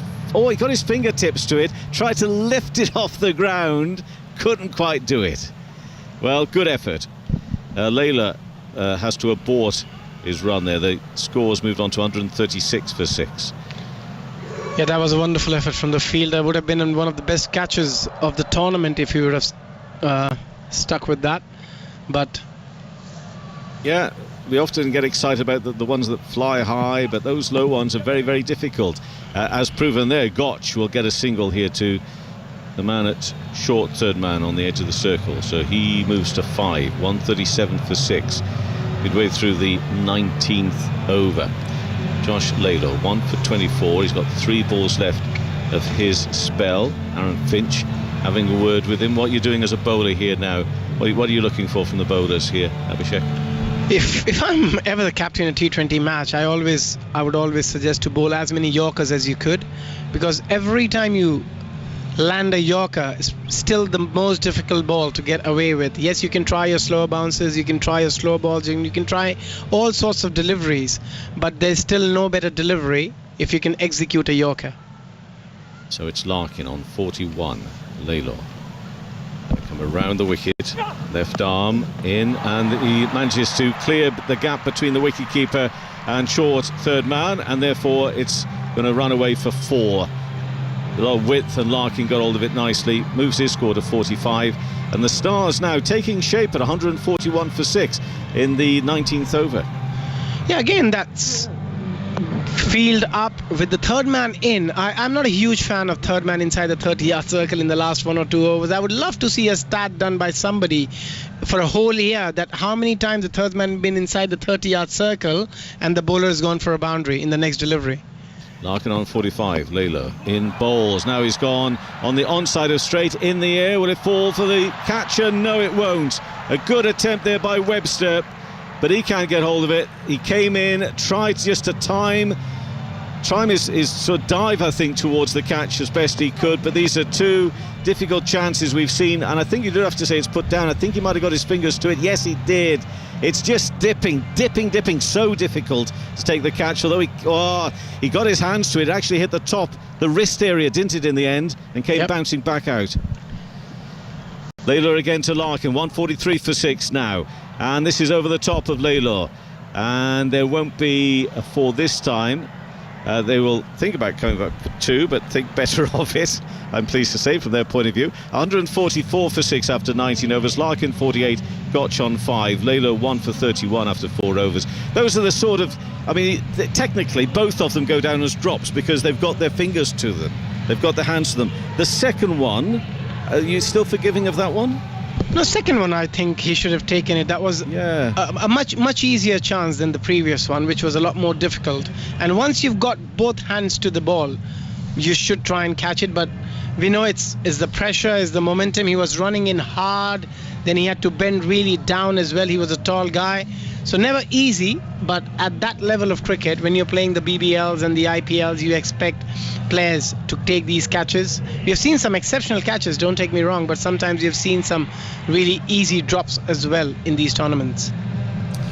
Yes, you have. I think overall, as you say, that the standard is just going through the roof. Generally, you take a look at fielding within all forms of cricket. I'm not too sure if there's been a vintage year of fielding in this competition, and the start of the last over, and looking just to ramp that Larkin off the bowling of Prestwich. The youngster been given the chance here of bowling right at the death. He's gone for 23 runs so far.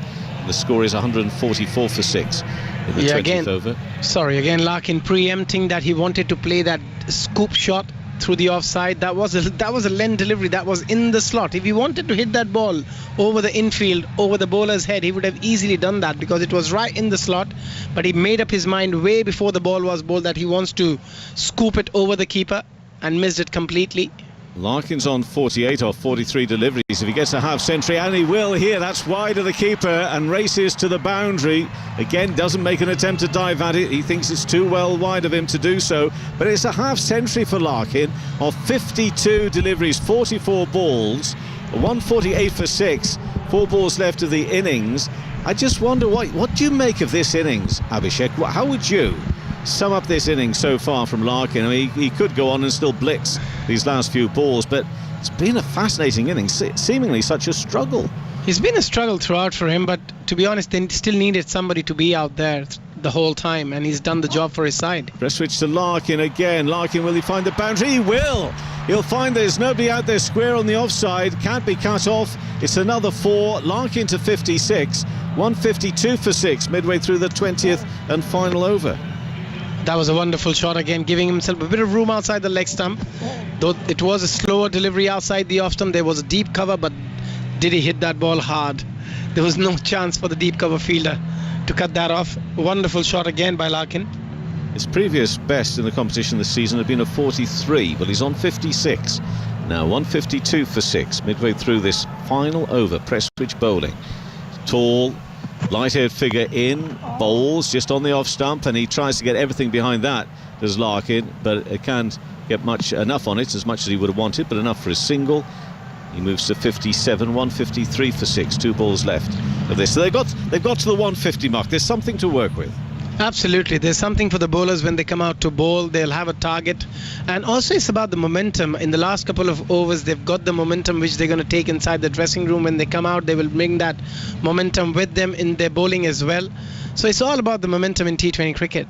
Gotch is 5 not out. Prestwich is bowling to him now, and that's on middle and leg, and he won't get any bat on it. They'll still try and go through for 1. It's going to be signalled a bye, but it's 1 more to the total, and it's 153 for 6, 154 for 6. Final ball. I think maybe he got something on that. Absolutely. Any extra signal from the umpire. Yeah, we just have to wait and see. But another 6, 160, always a decent total. Doesn't matter how good the pitch is, how good the batting order is of the opponent, but 160 is always a decent total in T20 cricket. Well, this has been Larkin's innings, and he's going to finish it off. He's on 57. What can he do with this last one? Well, I think he's going to find the boundary again. It won't be a 6, but he lifts it over short third man. Now, calm there, Abhishek. Calm, please. Don't get too upset about it. But there's a gap out there, and they've found it. 158 for 6 off their 20 overs. Well, that, in so many ways, it wasn't pulsating, but it was still fascinating, that innings, because it had a bit of everything about it. It was such a struggle, and yet they've got themselves something competitive enough to work with. Oh, absolutely. I think it's more than competitive, given the wickets, given the Renegades, given the way they have batted. The middle order is not in form at all. They're heavily dependent on Aaron Finch and Sean Marsh. If they can pick up these two early, it's going to be trouble for the Renegades. But you got to give credit at the end to Nick Larkin. He hung around there. He struggled initially. He struggled actually the most part of his innings until the last couple of overs where he got going. Then at the end, 61 of 47 with a strike rate of 129. You can't really complain, Kevin. No, and it never pays to complain anyway, does it? Hey, there's enough going on without any more complaining about cricket. But I hope we're going to get a good game. That's what we all hope for. And we'll be back with Abhishek and also with Latif in a few moments' time. Well, in fact, about 8 minutes from now or so. I'll introduce our little entertainment in a few moments' time. But firstly, before that, let's go through the scorecard. I was disappointed not to see more runs for Andre Fletcher tonight. He scored an 80-odd the other night, and it was one of the most emotional moments you could really witness on a cricket field. I might talk about it more in the second innings, but tonight he managed only 11. Marcus Stoinis 37. Nick Larkin not out 61 of 47 balls, 8 fours and a 6. Nathan Coulter-Nile back from injury, and then he was put in there, I think it was the 9th over, and I think just really to try and give them a bit of a boost towards that 10 over mark for the possibility of the Bash boost point later in the game. But it didn't work because he was out first ball. Glenn Maxwell then came out eventually. We saw Maxwell, he was out for only 1. Nick Maddinson made 21 of 18 balls. Hilton Cartwright made 4. It was his first shot. He got to the boundary. After that he was out. 4 balls he faced for his 4. Seb Gotch was not out for 6 off 5 balls. There were 17 extras, 13 wides and 4 byes in a total of 158 for 6. And the bowling for the Renegades, Josh Laylor 4 overs, 1 for 31. Imad Wazim 1 for 24 only after 4 overs. Zach Evans 3 overs, 2 for 23, the youngster brought into the team this evening. Peter Hatzoglu, the spinner, 4 overs, 2 for 34. He took wickets, went for 3 wides in that over. His final over, it was the first of the power surge, but still a good return really. 2 for 34 and important wickets taken. Jack Prestwich 4 overs, no wickets for 37, and Bo Webster bowled 1 over and went for 5 runs. So let's see who comes out on top in this Melbourne derby between the Stars and the Renegades in about, as I say, 8 minutes or so from now. But during today's interval, we're going to hear another classic view from the boundary interview from one of the most recognisable faces in Formula One in recent years. Mark Webber raced for 12 seasons for the likes of Jaguar, Williams and Red Bull. Back in 2011 at the Oval, England were on their way to a big win against India, while Mark was pushing for the world title against his teammate Sebastian Vettel. He kindly stopped by for a chat during a mid-season break, but it wasn't the first time he'd paid a visit to the Test Match Special commentary box. He'd briefly popped in during a certain Ashes test at Edgbaston back in 2005. Yeah, the finish wasn't so pretty, mate, was it? The finish wasn't so pretty. I'm trying to remember which day you came. Yeah. Do you remember? It was. I do remember going into the dressing sheds and seeing the boys after it, and it wasn't pretty. No. So whatever day was probably the worst day, it was probably that day. Yeah, so you were there. Oh, right, you were there on that Yeah. particular day. Yeah. Yeah, So you popped and into the dressing room? I did, yeah. And Warney was texting, actually, when I went in. So That's nothing new there. changed, yeah. But, yeah, it was... I mean, it was a, absolute nail-biter, wasn't it? Yeah. I think Gillespie, I think the boys got knocked over, right? There was...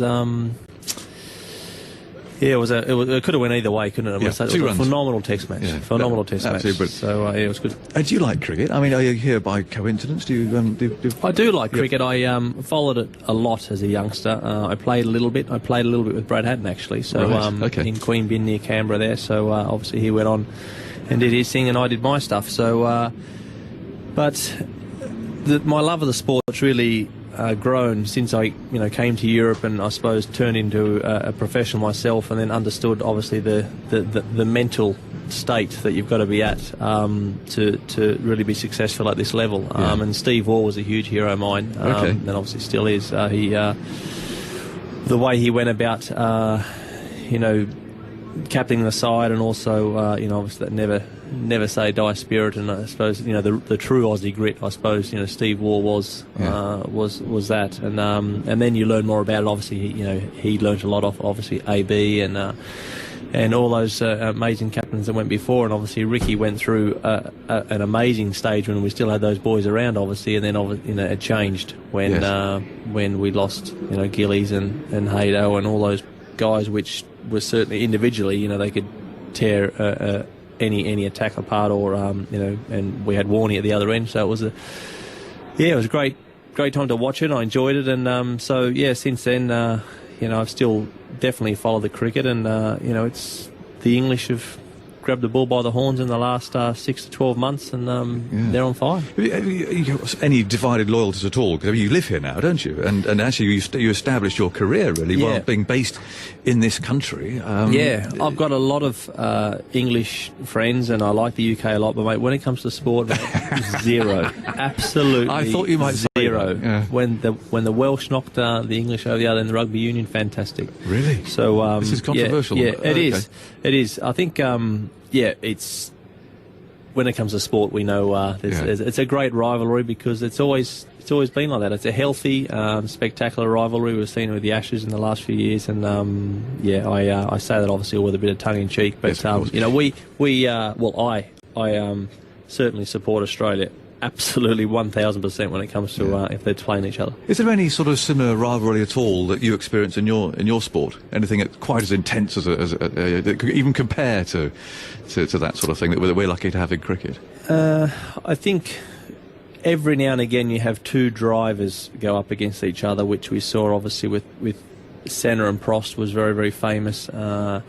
It's unusual to have a pair of drivers like that have such rivalry over such a long period of their career. You might have teams that are against each other. Let's say it's Ferrari and McLaren, or Red Bull and McLaren, but it's not a given which you have. There's so much tradition in this sport. There's a lot in our sport as well, but there's always different sort of players, people arriving and going, where in this there is different players, of course, but that great rivalry of the nations is always very spectacular. We don't have that nation rivalry. No, I mean, do you feel you're driving for Individual. Australia? I mean, for instance, or are you driving for you? and Of your team? course, I'm representing Australia. I have done since I came over here, and I've been the only Australian up until a few races ago. So it's something which there's a small degree of that, of course, but you are doing it for yourself, and then you're with the team, of course. So you're not driving around thinking about that. You're in I'm in a team environment. I've got 500 people working for our team. Amazing, isn't it? Yeah, so there's a lot of people, but all mixed nationalities. We have a lot of different nationalities, working within our team. So it's very unusual. I mean, the Australian team would be vastly made up of Australians, playing it. The English, obviously, at the moment, have got a few South Africans. Just one or two playing for them. But anyway, that's how it goes. That's how it goes. So, what influence did Steve Waugh have on you then? And are you still in touch with him, for instance? I am very much still in touch with Steve. He had a big influence on me because I think, Steve, in many ways, you might argue, it wasn't the absolute, in terms of talent, and had the absolute utmost sort of the gifted sort of touch, I suppose, for the whole sport. But he worked and worked and worked, and he was pretty handy all round. It must be said. We know that. So, he never,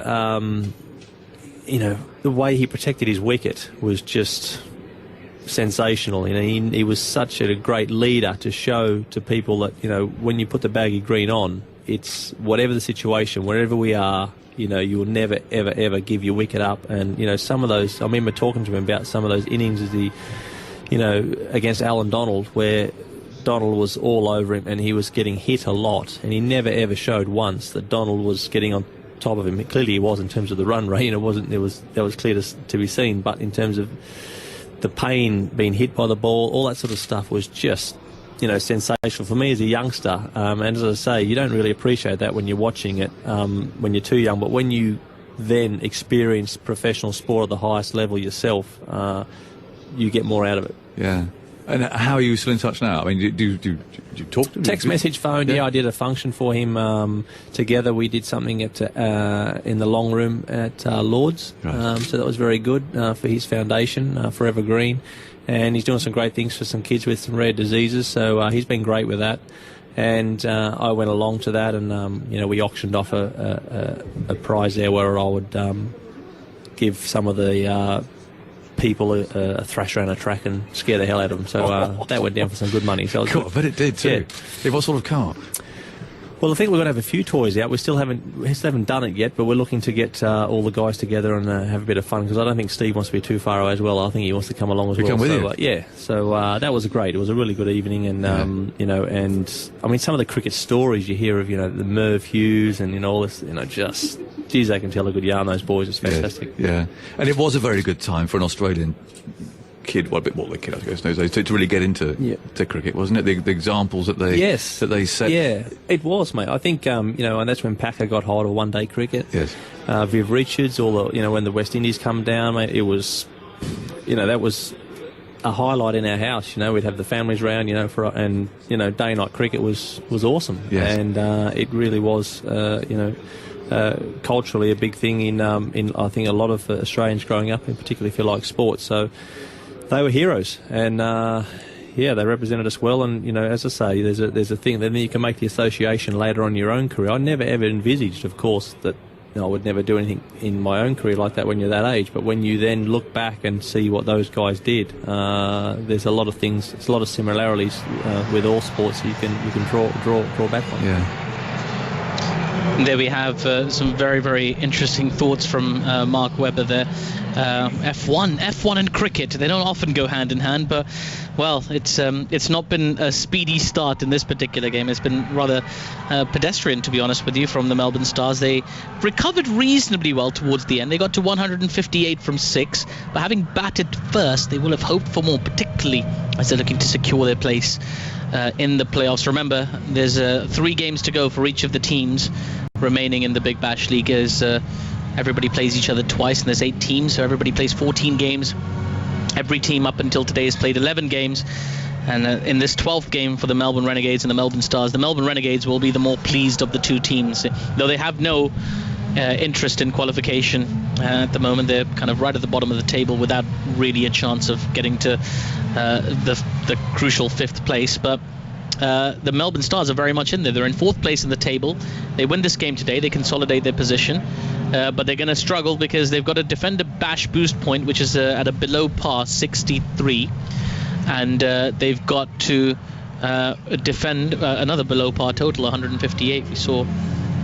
We've seen significantly higher totals chased down to the Marvel Stadium. Well, to take you through this Melbourne Renegades innings, it'll be myself, Atif Nawaz. Alongside me is Abhishek Jhunjhunwala, and a nice little recovery towards the end from the Stars, but even so, 158, it feels below par.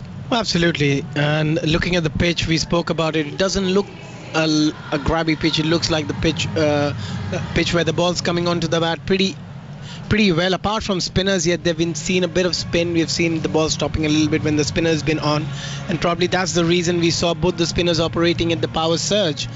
Spinners bowled both those 2 overs. But apart from that, it's been poor batting, to be honest, from the Melbourne Stars. From Andrew Fletcher, he didn't get going. Marcus Stoinis had a good start of 37 of 27, but again threw his wicket away. Nick Larkin till the very end was looking very rusty, didn't get going, but at the end they needed somebody to be there. Luckily he was there till the end and got a 61 of 47 and got them to a respectable total. But I think where they missed the boat was sending Nathan Coulter-Nile instead of Glenn Maxwell and losing another wicket, which they didn't need to lose if Glenn Maxwell would have walked in. They wanted to get some extra runs for that bash boost point. Didn't work for them either.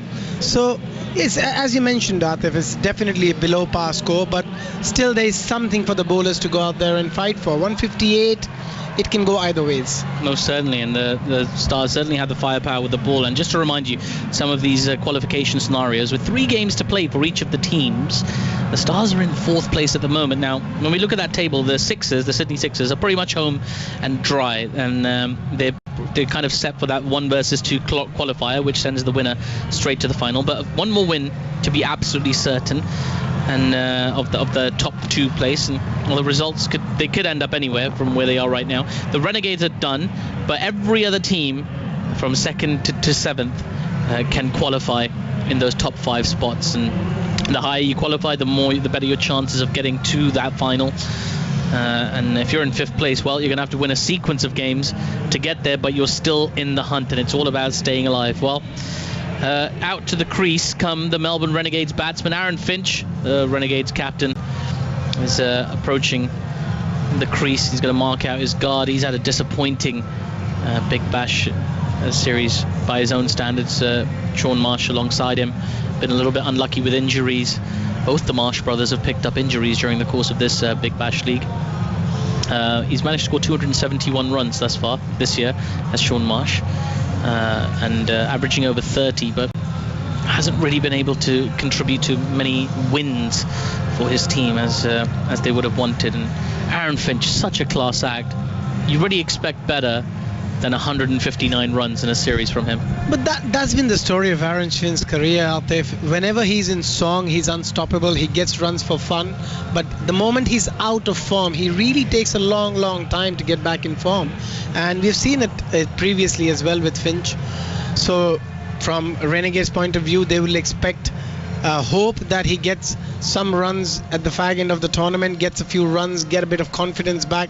But yes, the lone guy for them has been Sean Marsh. He's been fighting alone for the side, but unfortunately the middle order hasn't done anything either. So they've struggled with the batting big time this year, and probably that's the reason they're bottom of the table. Yes, and well, they're about to kick off for the second innings. Sean Marsh is on strike. He's awaiting Nathan Coulter-Nile, who bowls a slightly back of a length delivery, which Marsh attempts to cut. He misses, and it goes through on the bounce to the keeper for no run. Bit of pace to kick things off. The Renegades will be looking to replicate some of that bowling form. We saw this trend continuing, Abhishek, today as well, of wickets falling during the power surge as well, with Hatzoglu taking 2 wickets in the first over of the power surge. Really broke the back of that Melbourne Stars innings, really held back of that momentum they were looking to build at that crucial stage. Are sides still getting the power surge wrong, do you think? I mean, they're all going after for the power surge after the 15th over, very seldom. As Nathan Coulter-Nile in this time under the pads of Sean Marsh, who gets off the mark with a single to short leg. So very seldom we have seen any team taking a power surge between the 10th and the 15th over. Most likely the teams are taking it after the 15th over.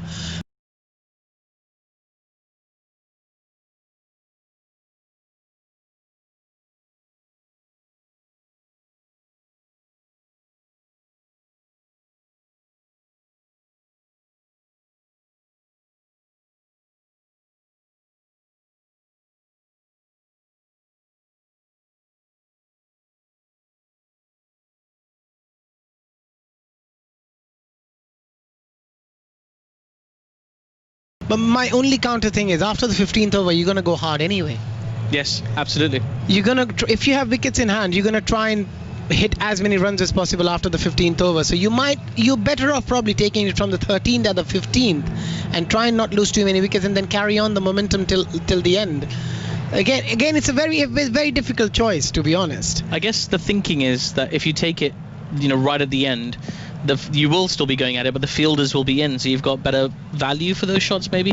As Coulter-Nile in, and the ball swinging away from Finch, who plays the ball off a thick outside edge, and the fielder at backward point fields, and it's another dot ball. Good start this from Nathan Coulter-Nile, keeping the ball on a decent length. Yeah, it's difficult, as you say, Abhishek. It's so new. Teams are still getting used to how to, deploy this power surge. But over time, I think you're right. We'll see more dynamism with it. People taking it for that 11th, 12th over or 13th, 14th over. But at the moment, they're tending to be more conservative, and maybe it's the fact that so many wickets have fallen that's contributing to that thought. Absolutely, and it definitely helps when the fielders are inside the 30-yard circle. Only 2 players allowed outside. Coulter-Nile in now, and this time played into the onside for no run. Excellent start this from Coulter-Nile. 4 deliveries, just the 1 run conceded. The Melbourne Renegades 1 for no loss after 0.4. Yeah, I bet you loved it when you were batting, Abhishek. All the fielders in the circle. All you got to do is get the ball over them and you got runs. I didn't get too many over them. I always managed to play it between the gap. Yeah, along the ground. Along the ground kind of a player. But yeah, it's always fun when the fielders are inside. You get more gaps. You get value for your shots. And probably that's the reason. Coulter-Nile now in once again at very tight length, this time straying slightly onto the pads of Finch. You can turn this to deep backward square leg. Andre Fletcher will field. Single taken. Finch is off the mark. Melbourne Renegades 2 for no loss, with 1 delivery to come in the first over. You get the feeling, even though we talk about it being a below par total, you get the feeling it's not going to be a very straightforward chase for the Renegades. Either way, it feels like it's going to go all the way to the 19th, 20th over. I don't think anything will be a straightforward chase for the Renegades. Even if you get 120, it won't be a straightforward chase for the Renegades. You're just piling on the misery for the poor Renegades. It's because the moment they lose two wickets, like if they get Sean Marsh or Aaron Finch out early here, the Stars as Renegades are in trouble. In comes Nathan Coulter-Nile, and he's bowled him. He's gone through Sean Marsh. He completely missed that delivery, which was on a length, and it strikes the top of leg stump. Nathan Coulter-Nile finishes an excellent over in the perfect way. A wicket. The Melbourne Renegades have lost 1 early. We said it wasn't going to be straightforward. 2 runs, 1 wicket, 1 over down. Well, that was a terrific delivery. An off cutter. The ball pitched and moved ever so slightly. Completely beaten there. Sean Marsh hitting top of off. That's exactly what you need from your premium fast bowler. A dream delivery here for Coulter-Nile. A massive blow for the Renegades. Man in form, Sean Marsh, back in the pavilion after scoring 1 of 3 deliveries, and Renegades again in all sorts of trouble. Yes, absolutely. As we said, we didn't expect it to be easy for them. And Sean Marsh, well, he was the more in form of this opening pair, and there would have been hopes on him to sort of anchor or put some momentum into this innings. To lose him quickly, I would say it's the equivalent of losing Glenn Maxwell quickly. Absolutely. And Harper, though he played a very good hand in the previous match, played a wonderful knock. Aaron Finch again got out for a duck in the previous game. So I think the team is heavily dependent on Sean Marsh and Aaron Finch at the top of the order, and Aaron Finch having a miserable tournament so far. He needs to turn things around, and probably tonight is the night he wants to do it and stand up as a captain and lead the team from the front as well. And somebody like Aaron Finch can do that. So he just needs, I somehow feel Aaron Finch is trying too hard too early. He needs to give himself 3 or 4 overs, assess the pitch, assess the bowling, and once he gets a few out of the middle of the bat, he'll do a lot better. Well, this is extraordinary. The second over is going to be bowled by Adam Zampa. Real attacking stuff this from the Melbourne Stars. He flights his first ball up, and it strikes the batsman on the pad. And I almost thought it was called no ball by the umpire there, but actually it was just a really early call of no from the non-striker, Harper, who's there. I can sense a wicket here. Yeah, I can sense a wicket. I can sense Aaron Finch trying to go for the big heave or trying to dance down the track. He's going to do something. He's looking a bit fidgety here, Aaron Finch. Zampa very, very controlled, and he comes, gives the ball plenty of air, angles onto the pad of Finch, who works the ball to short fine leg, and it's no run. So Zampa started it with a couple of dot balls, continuing that pressure. Remember, just the 2 runs off the first over alongside that wicket. So the Renegades in a spot of bother here, 2 for 1 after 1.2. Finch on strike. In comes Zampa. Lots of flight given. This time the ball's been worked to square leg, who fumbles. And again, it doesn't cost them anything. Another dot ball. Finch practicing a shot all along the ground, but I think I'm with you, Abhishek. I suspect he's thinking it's going to be a little bit more aerial soon. I think he's going to try and give himself a bit of room outside the leg stump, try and take the offside fielders on. We'll have to wait and see. In comes Zampa, again fires it flat and into that pad, and in almost identical fashion, Finch plays the ball to that square leg fielder for no run. So Zampa winning the tactical battle with Finch right now. Absolutely, and he's got all the fielders inside the 30-yard circle about from the long off, so he doesn't want to bowl outside the off stump. He's going to keep it really tight on the stumps. Aaron Finch in trouble here.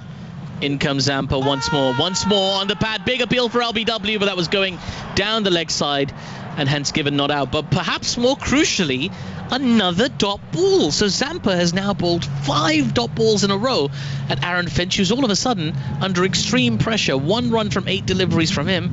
The Melbourne Renegades 2 for 1 after 1.5 overs. Oh, trouble for the Renegades again. Got stuck early here, the Renegades. Zampa in now for his final delivery. What can he do this time? He angles on the pads, and he's slightly disappointed there as he's been able to be pushed by Finch to mid-wicket for a single.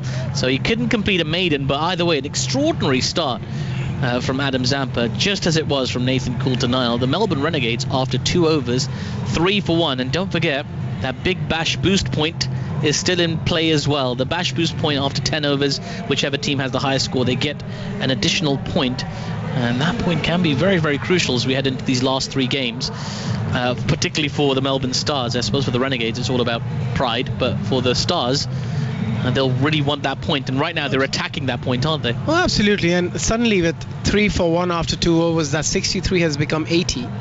Suddenly you've given him yourself that much opportunity, because if they want to get to that bash boost point here, Renegades, they need to score 60 runs of the next 8 overs, and given the way they're playing at the moment, it's not going to be easy. There's a bit of change in the bowling as well. Hatcher comes in to bowl his first over, so 3 different bowlers in the first 3 overs so far for the Stars, and we have seen that trend in the IPL. We have seen that in the Big Bash, that teams going for different bowlers, not letting the batsman get set. But I can see a shimmy here from Finch. In comes Hatcher as Finch defends him into the covers for no run. And all of these bowlers have been bang on the money as well in terms of line thus far. Coulter-Nile and then Zampa and now Hatcher with their first balls straight on the mark. And as you say, Abhishek, just the changes not allowing the batsman to settle. I think people have realized that the best place to bowl to Aaron Finch is very, very straight and that good length area where he can't get under the ball or nothing for him to free his arms either on either side of the pitch. And they've bowled really well to him so far. Finch on strike. In comes Hatcher. It's full. It's been flicked into the mid-wicket region. There's no one there in the deep. And that's the first boundary of the Melbourne Renegades innings. Finally breaking the shackles after a sequence of dot balls. They finally have their first boundary. Finch now on 6 of 11. The Melbourne Renegades 7 for 1 up 2.2. Yeah, again a poor delivery. A half volley on the leg side was easy picking. Any batsman at that level would put it away. And Aaron Finch, being out of form, didn't have any issues doing that. Well, he's got a good opportunity here. He's got 2 more games after this to play himself into a bit of form as Hatcher comes in and Finch just pulls away. Maybe a bit of movement behind the side screen. Some pantomime booing from the crowd at the Marvel Stadium in Australia. It really is one of the more beautiful cricket stadiums in the world. It looks a little bit like the Millennium Stadium in Cardiff, but big enough for a cricket field. He's got 2 games after this in this Big Bash League. The pressure of qualifying is gone, so it's a good chance to just play yourself in, play some big knots, find some confidence again. Absolutely, it's all about that as a batsman. That's all you need. When you're out of form, you need 1 knock in the middle. In comes Hatcher once more. This time strikes the batsman on the pad and they run through for a leg bye. Score moves on to 8 for 1 after 2.3. And you can sense that he's out of form because those deliveries which he's missing at the moment in his pads, he'd often put them away over the square leg boundary for a 6 or a 4. He hardly misses anything on the onside. And at the moment when he's missing those balls, you know that he's not seeing the ball pretty well. He's struggling with his timing. So he's just got to spend time. The best, and unfortunately he's playing T20 cricket where he don't have the luxury of time, where you can't take 15-20 balls to get set. If it was one day cricket, it's perfect scenario for Aaron Finch. But unfortunately it's T20 cricket he's playing. Yes, he's not quite finding his form at the moment as Hatcher comes into Harper, who pushes this one into the leg side, and they will take a single to Fletcher. They want the second one. They come back. It was a little bit tight, but it was a poor throw from Fletcher in the deep that didn't put pressure on Harper. They come back for 2 in the end, and the Melbourne Renegades move on to 10 for 1 now after 2.4 overs. Yes, absolutely, Abhishek. It's just, we've seen so much of Aaron Finch in England playing some glorious shots in the T20 Blast, and he's played around the world, obviously in the IPL. Like, he's been this incredible, exciting, explosive T20 player. It's almost sad to see him not quite find his form as Hatcher comes in full and driven to short mid-wicket for no run. 10 for 1 after 2.5 overs. Oh, absolutely, and players like him, they've performed around the world. And even against India, he was in unbelievable form. If you remember the one days and the T20, he played pretty well. But since he started playing the Big Bash this year, his form just dipped. And that's what I said earlier. Whenever Aaron Finch loses form, he takes a lot of time for him to come back to form again. And that's been a major contributor to the Renegades not finding any luck this year, as a very wide and rare, ill-disciplined delivery from Hatcher, wide down the leg side. In fact, very well taken by the keeper. It could have gone anywhere, couldn't it? And won't please his captain, Glenn Maxwell. Free run for the Renegades. 11 for 1. All the ones. If you're superstitious, take your feet off the floor after 2.5 overs. Yeah, again, Harper trying to go for the glory, that lap shot too early in the innings. I often feel when you're batting on 2, you've hardly faced any deliveries. To try and go for that lap shot is always a very risky option. Hatcher in once more, this time defended from his crease by Harper into the leg side for no run. That's the end of the 3rd over of this Renegades reply to the Melbourne Stars. 11 for 1 after 3 overs. At this point, the Stars were 17 for 1, so not a huge distance between them. But when we consider the first 7 deliveries of the Stars innings were dot balls, and it was Andre Fletcher, wasn't it, who was struggling to get the ball away. The Stars did eventually accelerate. We did suspect this game was going to go deep. It's going to be hard for the Renegades to just pull away here. Absolutely, and I'm so glad they've got spin again. I was hoping that it's going to be Adam Zampa, but it's Zahir Khan, because you do not want Aaron Finch to go away with it, because we know he struggles a bit against the spin. Often we see him playing across the line and trying to go for that big slog and get out. So it's a great ploy by Glenn Maxwell here, and it'll be very, very interesting to see how Aaron Finch goes about his business in this particular over. It does look like they're trying to tempt him into the big shot, doesn't it? First with Zampa, and now with Zahir Khan, who's coming into bowl. He's been impressive in this BBL as well for the Stars, and he starts with a flighted delivery, which Finch has driven. It was right in his area. He drove it all the way along the wall, Abhishek Junjunwala style, for a boundary. He moves into double figures. He's got 10 off 13. Melbourne Renegades 15 for 1. That's just magnificent. That's a lovely shot. Minimum effort, and he's getting enough result for it.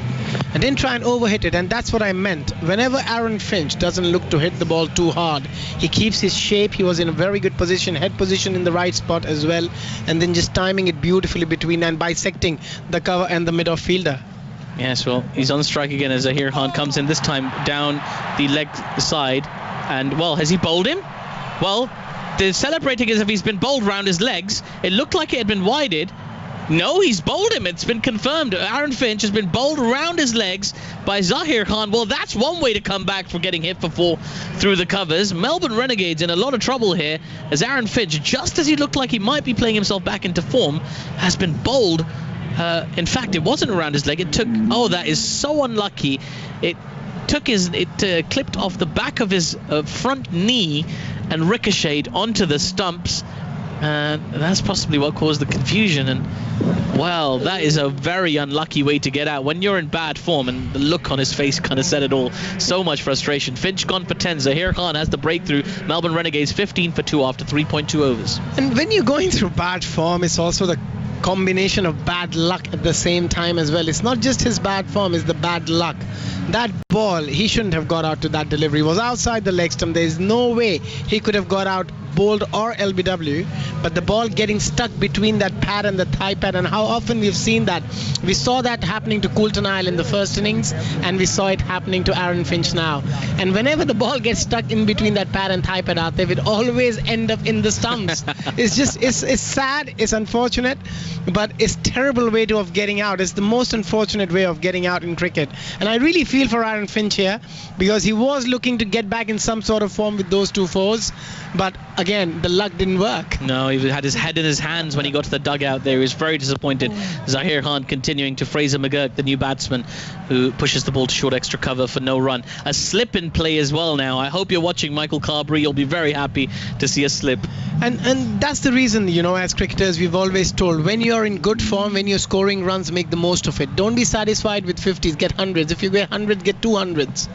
Zahir Khan went once again giving the ball plenty of flight, and the ball's been played on the bounce to short extra cover. Fraser McGurk can't find the gap.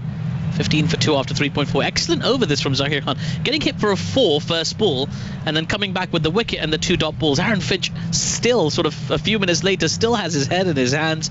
He's so disappointed. That's going to stay with him for a little while, you imagine. As Zahir Khan in once more, cramping the batsman for room, but he managed to squeeze that into the gap in the leg side. So Fraser McGurk off the mark. He's got 1 from his 3 deliveries. The Renegades 16 for 2 after 3.5. Very good over so far, and he's been very impressive, Zahir Khan. His economy rate is exceptional, just around 7. Picked up a few wickets in this year's competition as well, and he looks a real deal. And you know, whenever we see a Chinaman, it excites us. Yeah, this left arm wrist spin is quite something, as in he comes again, and this time down the track comes Harper, who pushes the ball into the gap in the leg side. They want to. Well, it's not quite there. Well, maybe it was there, because there's a bit of a misfield in the leg side, but in the end, indecision from all sides results in just a single for the Renegades, and that completes another successful over for the Stars. The Renegades 17 for 2 after 4 overs, and just for posterity, the Stars at this point were 27 for 1, so 10 points ahead, 10 runs ahead, I should say. And 4 different bowlers used in 4 different overs from Glenn Maxwell. I know you said this isn't unusual anymore, Abhishek, but what is unusual is 5 different bowlers in the first 5 overs of a T20 game. I wonder if we're going to see Hatcher. Yep. No, I'm correct. There we go. Nick Madison is coming in as well. And don't forget, we still got Maxwell himself to come as well. Absolutely. And again, too. Story has been the same for the Melbourne Renegades. They're struggling again after the 4 over mark. They're on 17, losing 2 of the most important, most experienced cricketers in their rank. Aaron Finch, the captain, and Sean Marsh, who's been in very good form, has got 350s in this competition, the highest run getter for the Melbourne Renegades, though not many have scored too many runs in their team. But now the pressure is back on the youngsters. Madison in now, and his first ball's just been defended back to him by Harper for no run. The spin attack persists from the Melbourne Stars. The 5th over in a row bowled by a different bowler. The next ball slightly offline, it's been swept, not off the middle of the bat, to the square leg region by Harper, and they'll take a single. Score moves on to 18 for 2 after 4.2 overs. Now, do we dare dream of 6 consecutive overs from 6 different bowlers? I wouldn't be surprised. I would love to see Glenn Maxwell next over. As Madison in now, and this time the ball's been worked down to long on for a single. And Maxwell is somebody who will just do it for the fun of it. Oh yes, I'll be the first one to bowl 6 different bowlers in first 6 overs of the match, and he's somebody who would do it. So it'll be very interesting to see the next over. But the options they have, 4 spin options, is amazing. It really is. As in comes Madison, down the track comes Harper. This time he drives and drives hard and beats that short extra cover fielder, beats the fielder in the deep at the widest set long off, and he has a boundary. So a little bit of intent from Harper there. 23 for 2 after 4.4 overs. The wonderful shot, giving himself a little bit of room on the onside. Just the way he stepped out, just opening his body.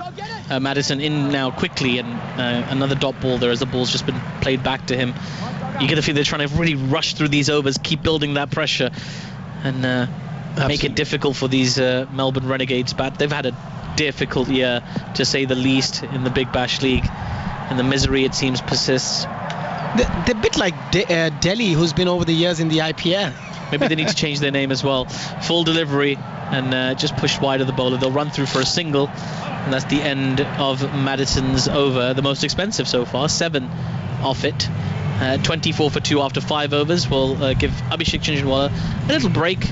And welcome back, Kevin Howells. Kevin, what have you made of this start? 24 for 2 after 5 overs. Absolutely gutted for Aaron Finch. You're in that sort of form and you get out in that sort of way. No. I really don't mind who wins the Melbourne Derby tonight, but I wanted Finch to have a pleasant evening. Absolutely. And he's not had a pleasant evening. No, it will be helped should his team somehow still get over the line, but that's just such bad luck. I mean, it was bad enough for Coulter-Nile, but there's something about it happening to Aaron Finch at the moment with his season as it's been that just really is, well, couldn't believe it. Neither could he. Although he went to sit on the bench with the rest of the squad, which I think is a good thing as a leader on one hand, as Zampa comes into bowl the start of this 6th over, and that's driven into the offside, out towards the fielder at wide long off, and they will get a single, and the score moves to 25 for 2.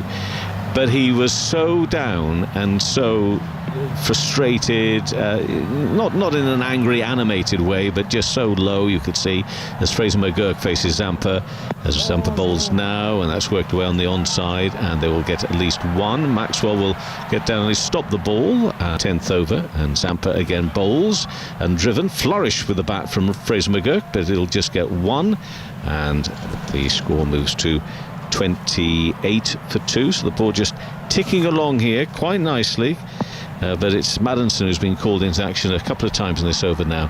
He gets down and with a quick left arm throw, and Zampa comes in past the umpire, in and bowls and leans back. Harper and goes back quite deep in his crease to pull the ball away from offside onto on for a single. 11 from 11, and the score is 29 for 2. On ball left at the 6th over, and Zampa, who's had a terrific season with the ball in hand for the Stars. The Stars very much in it still, although they've had a mixed season in terms of, went through a run of a real trough of results, but Zampa's been taking wickets. He came into tonight's game with 18 next to his name, and they will go through for 1, completes another over. He gets through his overs quickly as well. 30 for 2 from 6 overs, needing 63 as a total to try and get the bash boost point here, the Renegades.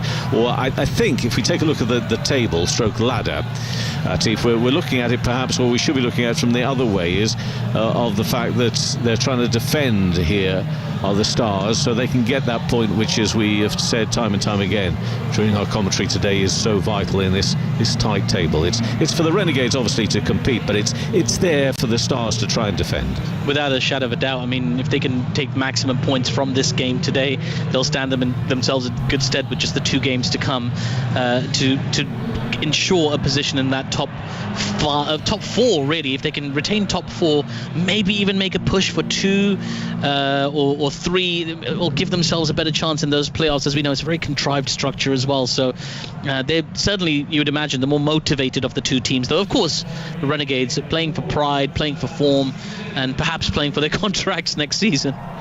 I think we're about to see, coming into action now, we are indeed Marcus Stoinis. Now, Stoinis, of course, had a great year with the bat. He's right up there amongst the leading run scorers. He's got the highest score, still individual score is 97 not out with the bat. But in terms of bowling, this is only his 2nd over because of injury. His first over he bowled in the competition, wait for 8 runs. So he's back and bowling here.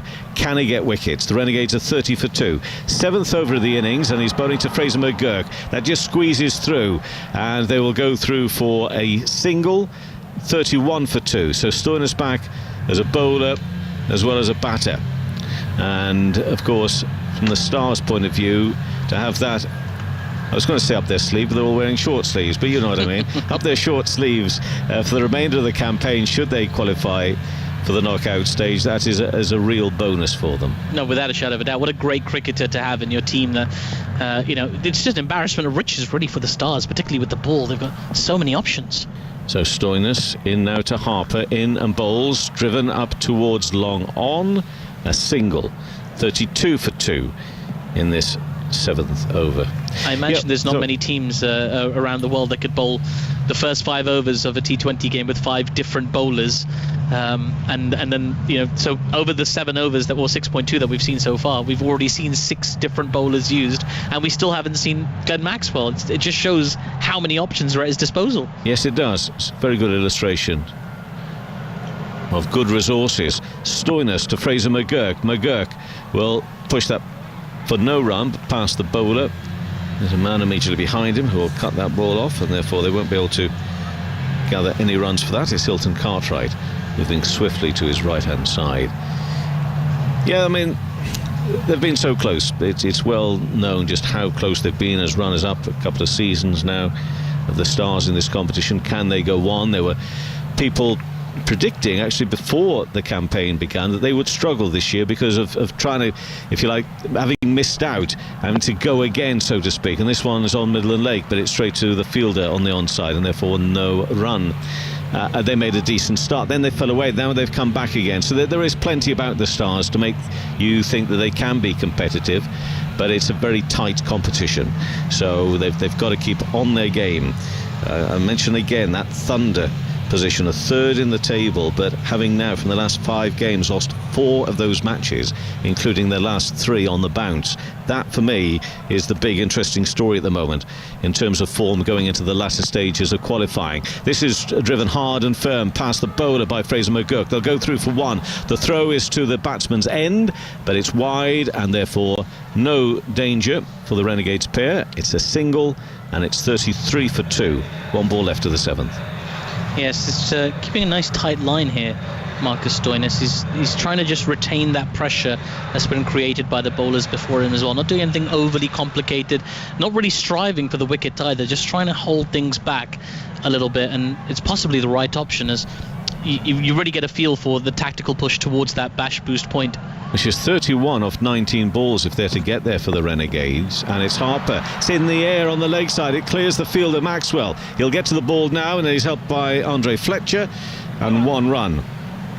And 7 overs gone, 34 for 2. Harper 13, Fraser McGurk on 8. Just want to make a point, by the way, about Andre Fletcher. It may have gone unnoticed by some, because of international cricket and some fantastic international cricket. I think it was on the first day of England, if maybe not the second day of England, Sri Lanka as well, where Andre Fletcher got himself some runs. He's been struggling, and he was out cheaply again tonight, but he got himself an 89 not out against the strikers.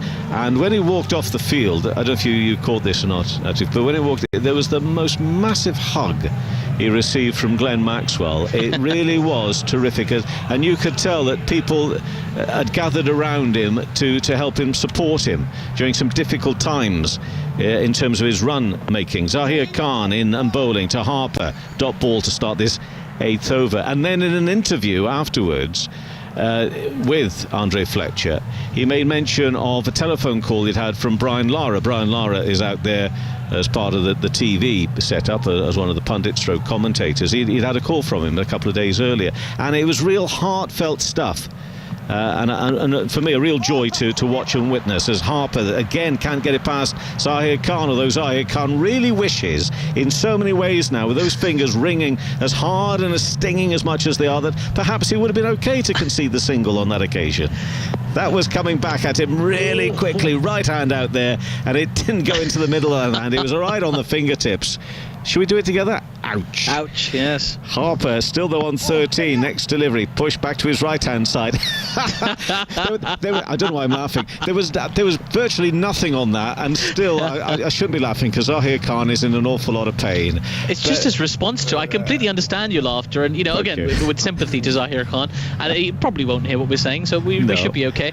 But I think it's just the way he responded. It's so pantomime. He'd make an excellent WWE wrestler. Yeah, shan't I bother?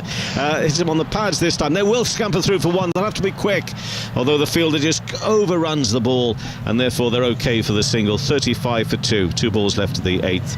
I was going to say he'll either make a great WWE wrestler or a Premiership footballer, depending on which example fits your taste more. But it was just such a wonderfully exaggerated response, and I don't mean to undermine his pain, but it looked kind of innocuous from our angle. Yes, we are both cruel people. We just have to accept it. That one is gone fine.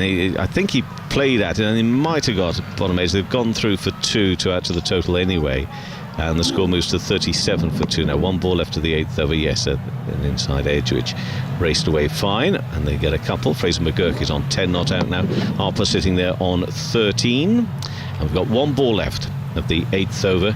This bash boost point, 27 or 13 deliveries. They'll have to get going for that, but Fraser McGurk is on 10, and that was on the leg stump and clipped away by Fraser McGurk for a single, and it's 38 for 2 now after 8 overs. Harper 13, Fraser McGurk on 11, Zahir Khan, and never mind the pain, 1 for 9 from 2 overs. He's doing a very good job out there. He most certainly is. He's being backed up by his field as well. You know, when you look at the way Adam Zampa chased that ball at fine leg, and Stoinis at mid-wicket, like the way the fielders are attacking that ball in the field right now, you get the feeling they're really chasing this bash boost point. They understand the significance of taking maximum points from this game in terms of their qualification hopes. So that team is very much up for it, whereas you get the feeling with the Renegades, they're in their shell a little bit. Maybe there's a lack of confidence there, which is understandable, having scored 10 points off 11 games thus far.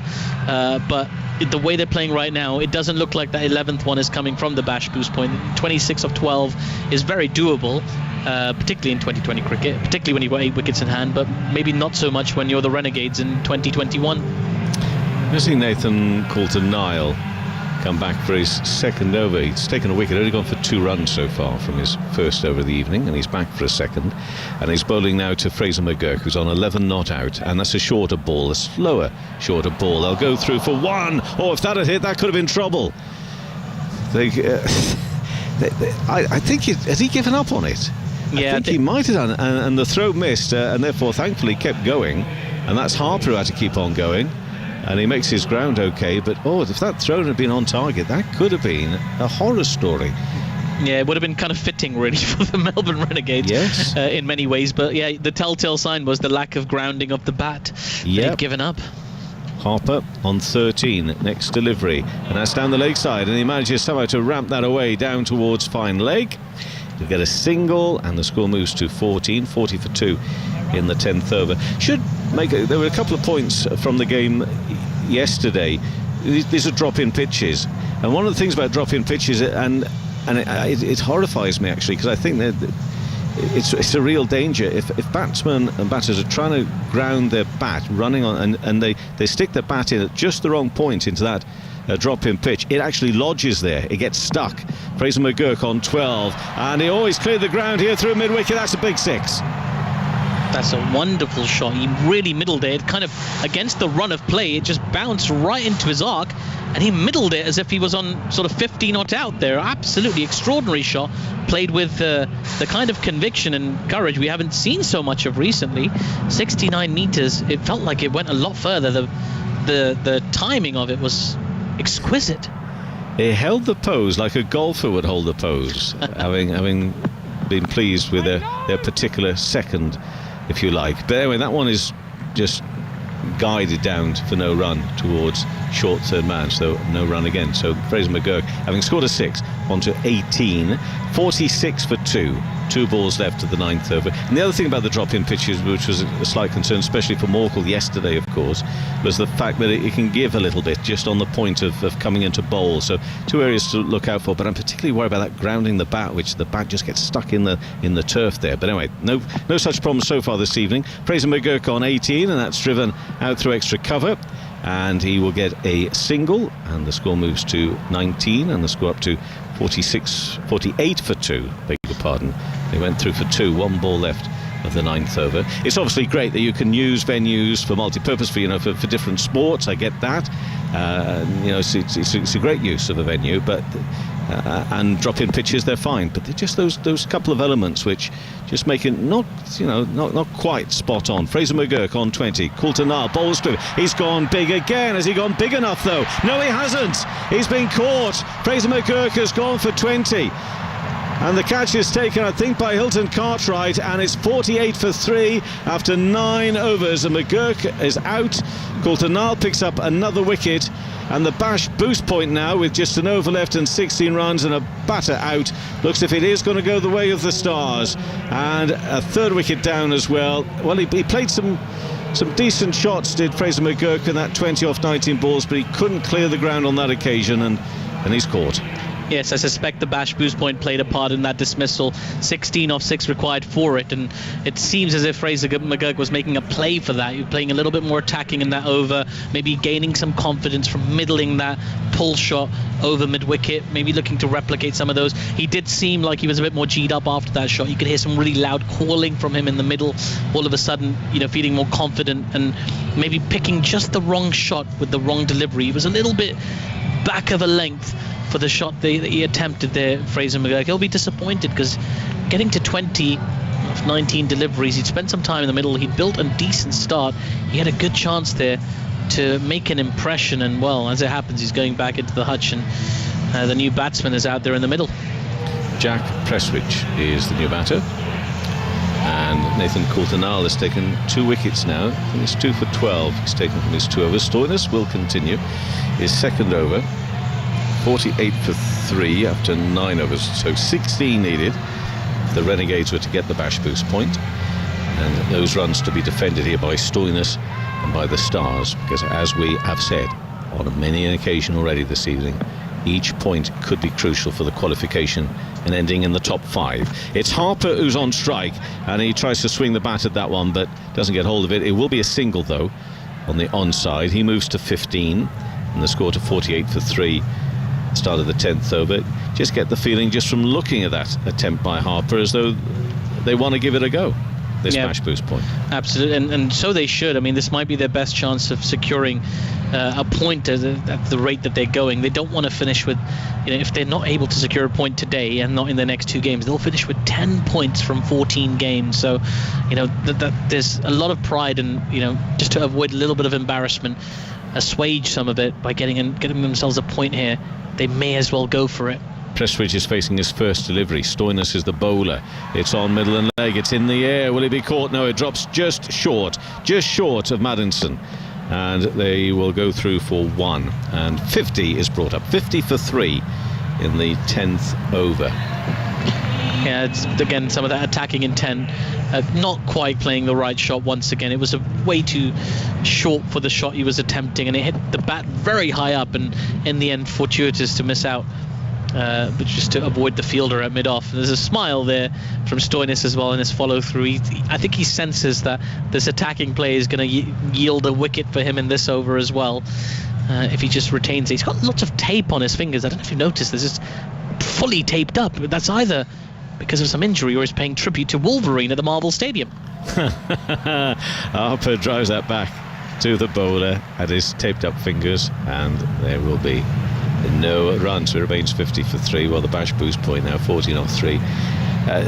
Joe Denley last night was talking, and they were asking him about the innovations, and he was very happy to admit, it's the thinking about these things. It turns the game into something almost completely different, completely new to you. Is the fact you're looking at this target, you need to win the game. Oh no, we've got an earlier target than that, and the way it affects your batting, the way you approach the game as a batter.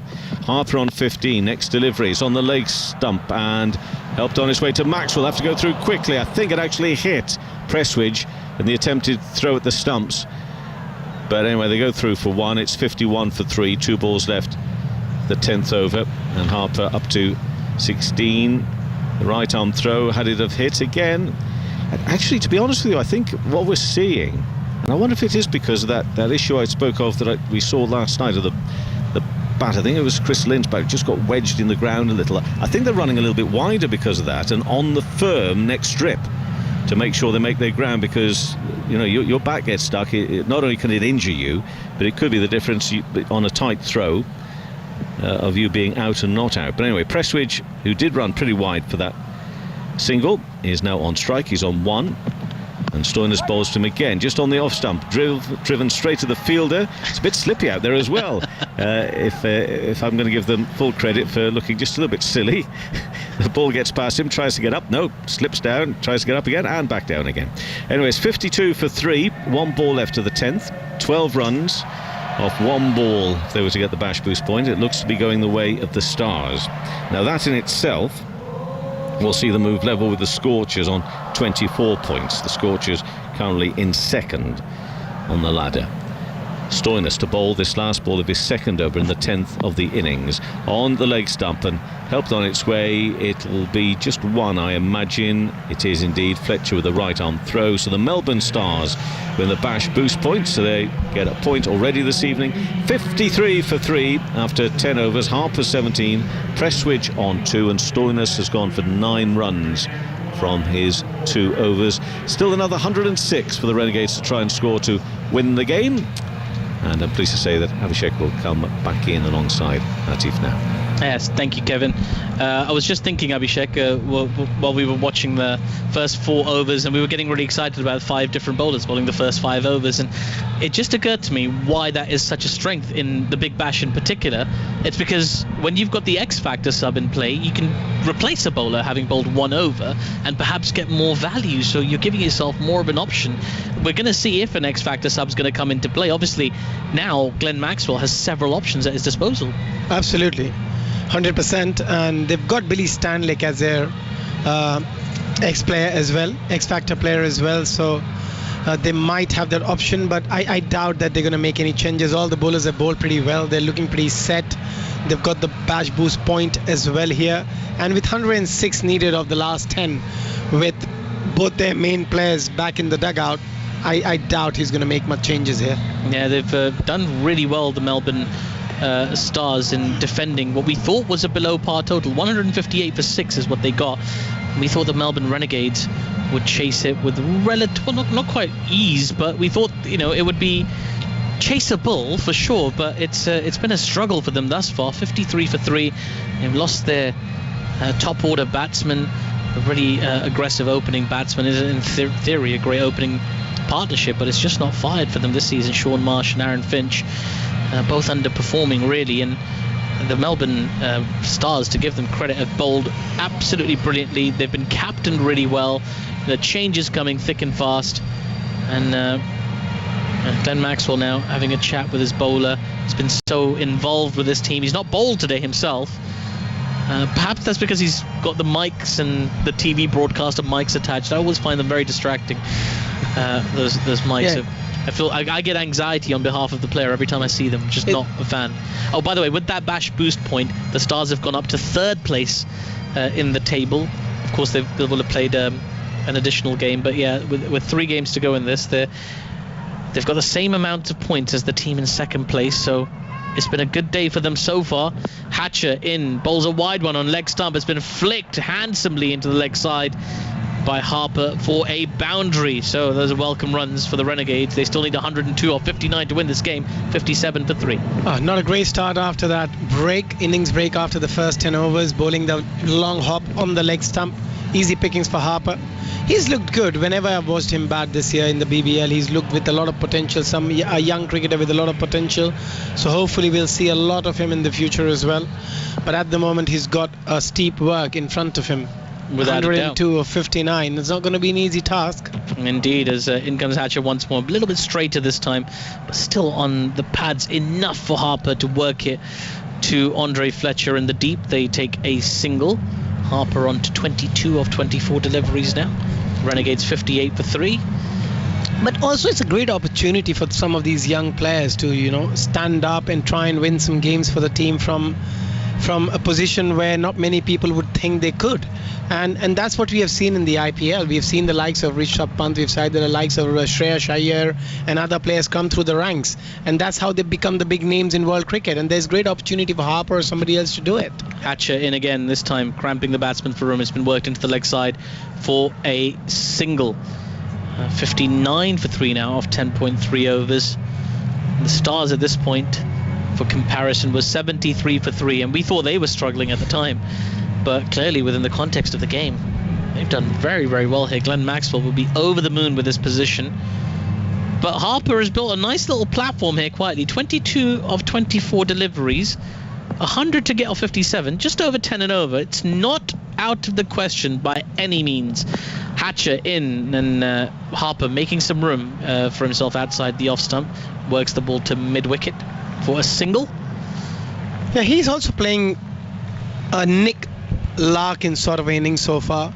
He's timed some deliveries really well, but he hasn't got going. Still taking more deliveries than the runs he scored. But at least he's giving himself a good platform here to build on that. And the one thing they need to keep a close eye on is the runs per over. They don't want it to creep to 13, 14. That's when it gets really difficult. Hatcher in once more, short and wide outside the off stump, and a flashy drive attempted by Prestwich. The ball misses the top edge and goes through to the keeper for no run.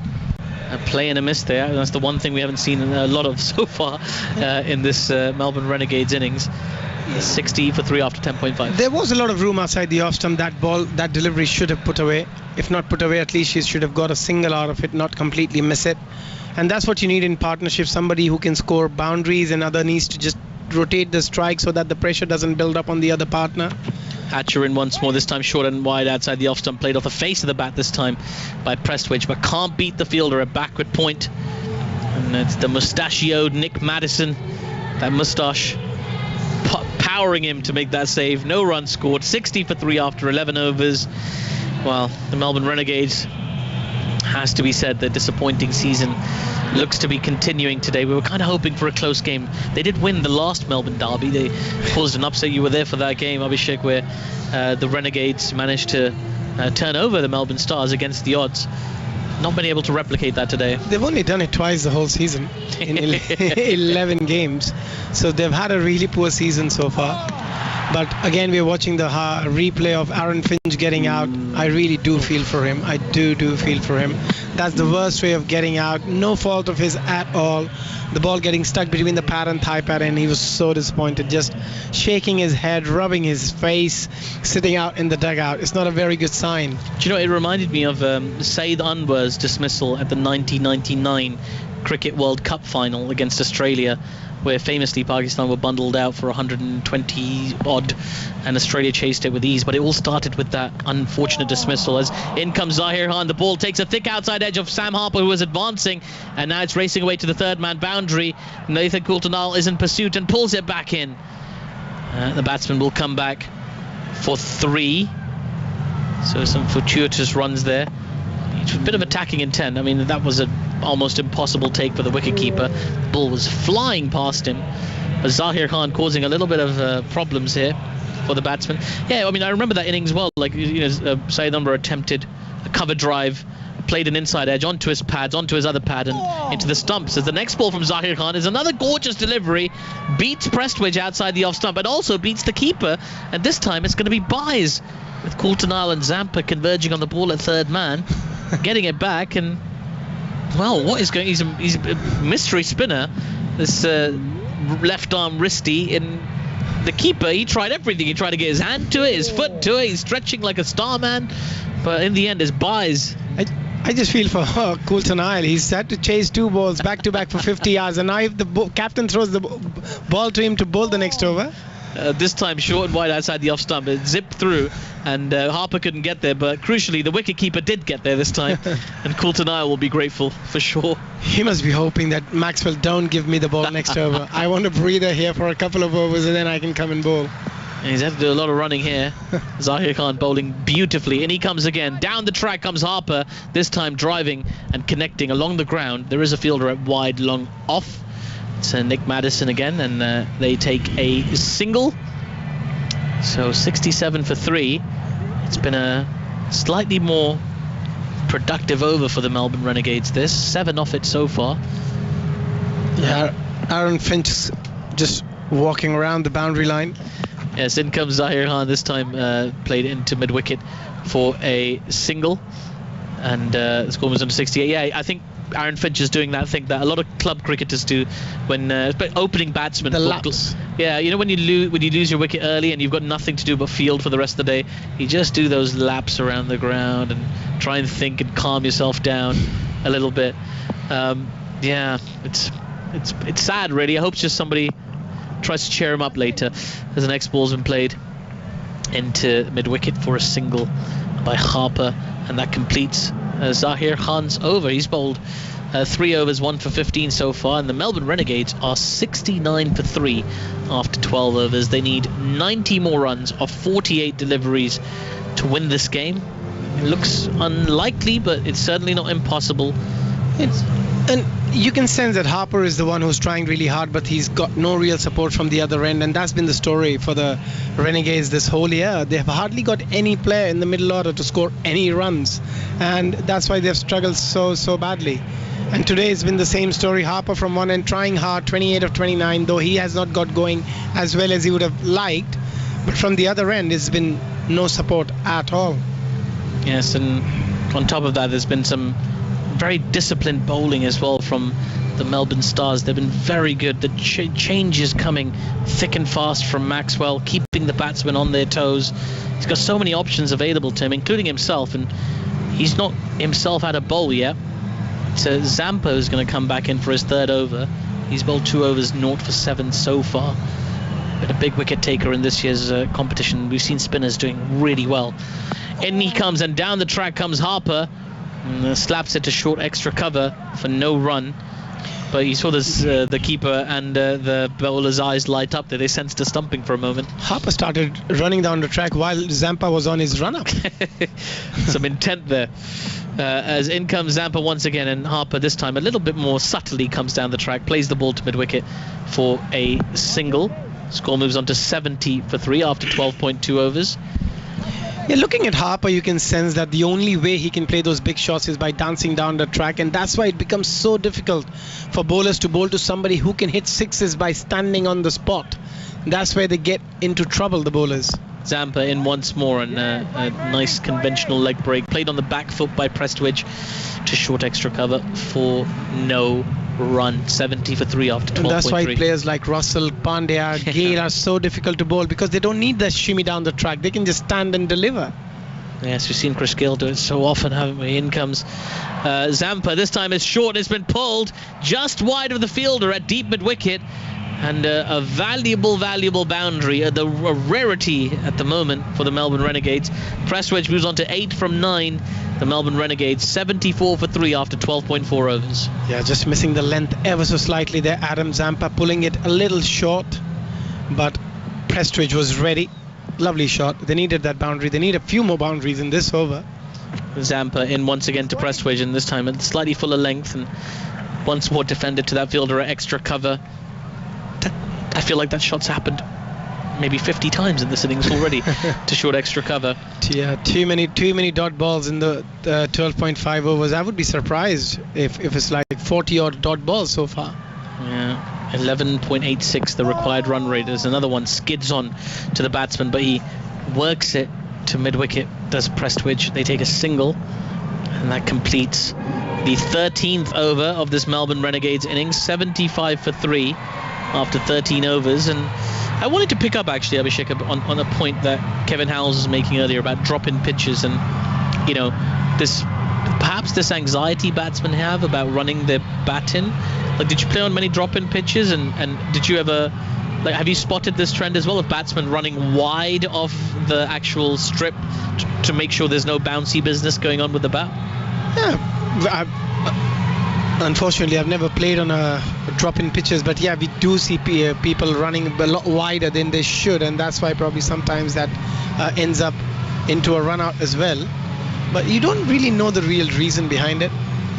I mean, with the bounciness of the pitch, or whatever you mean by that, I don't think that should cause a lot of issues for the batsman to run straight. I guess so, in theory. Absolutely it shouldn't. I guess so the ridges are a little bit uneven, and that makes, you know, we saw with Chris Lynn yesterday as well, you know, his bat just kind of stuck in the ground a little bit, but yeah, I mean, they put it in so smoothly, and it's such a, you know, the modern sport is so, you know, exceptionally accurate and pointed when it does these things. You couldn't tell looking at the ground that it's a drop-in pitch.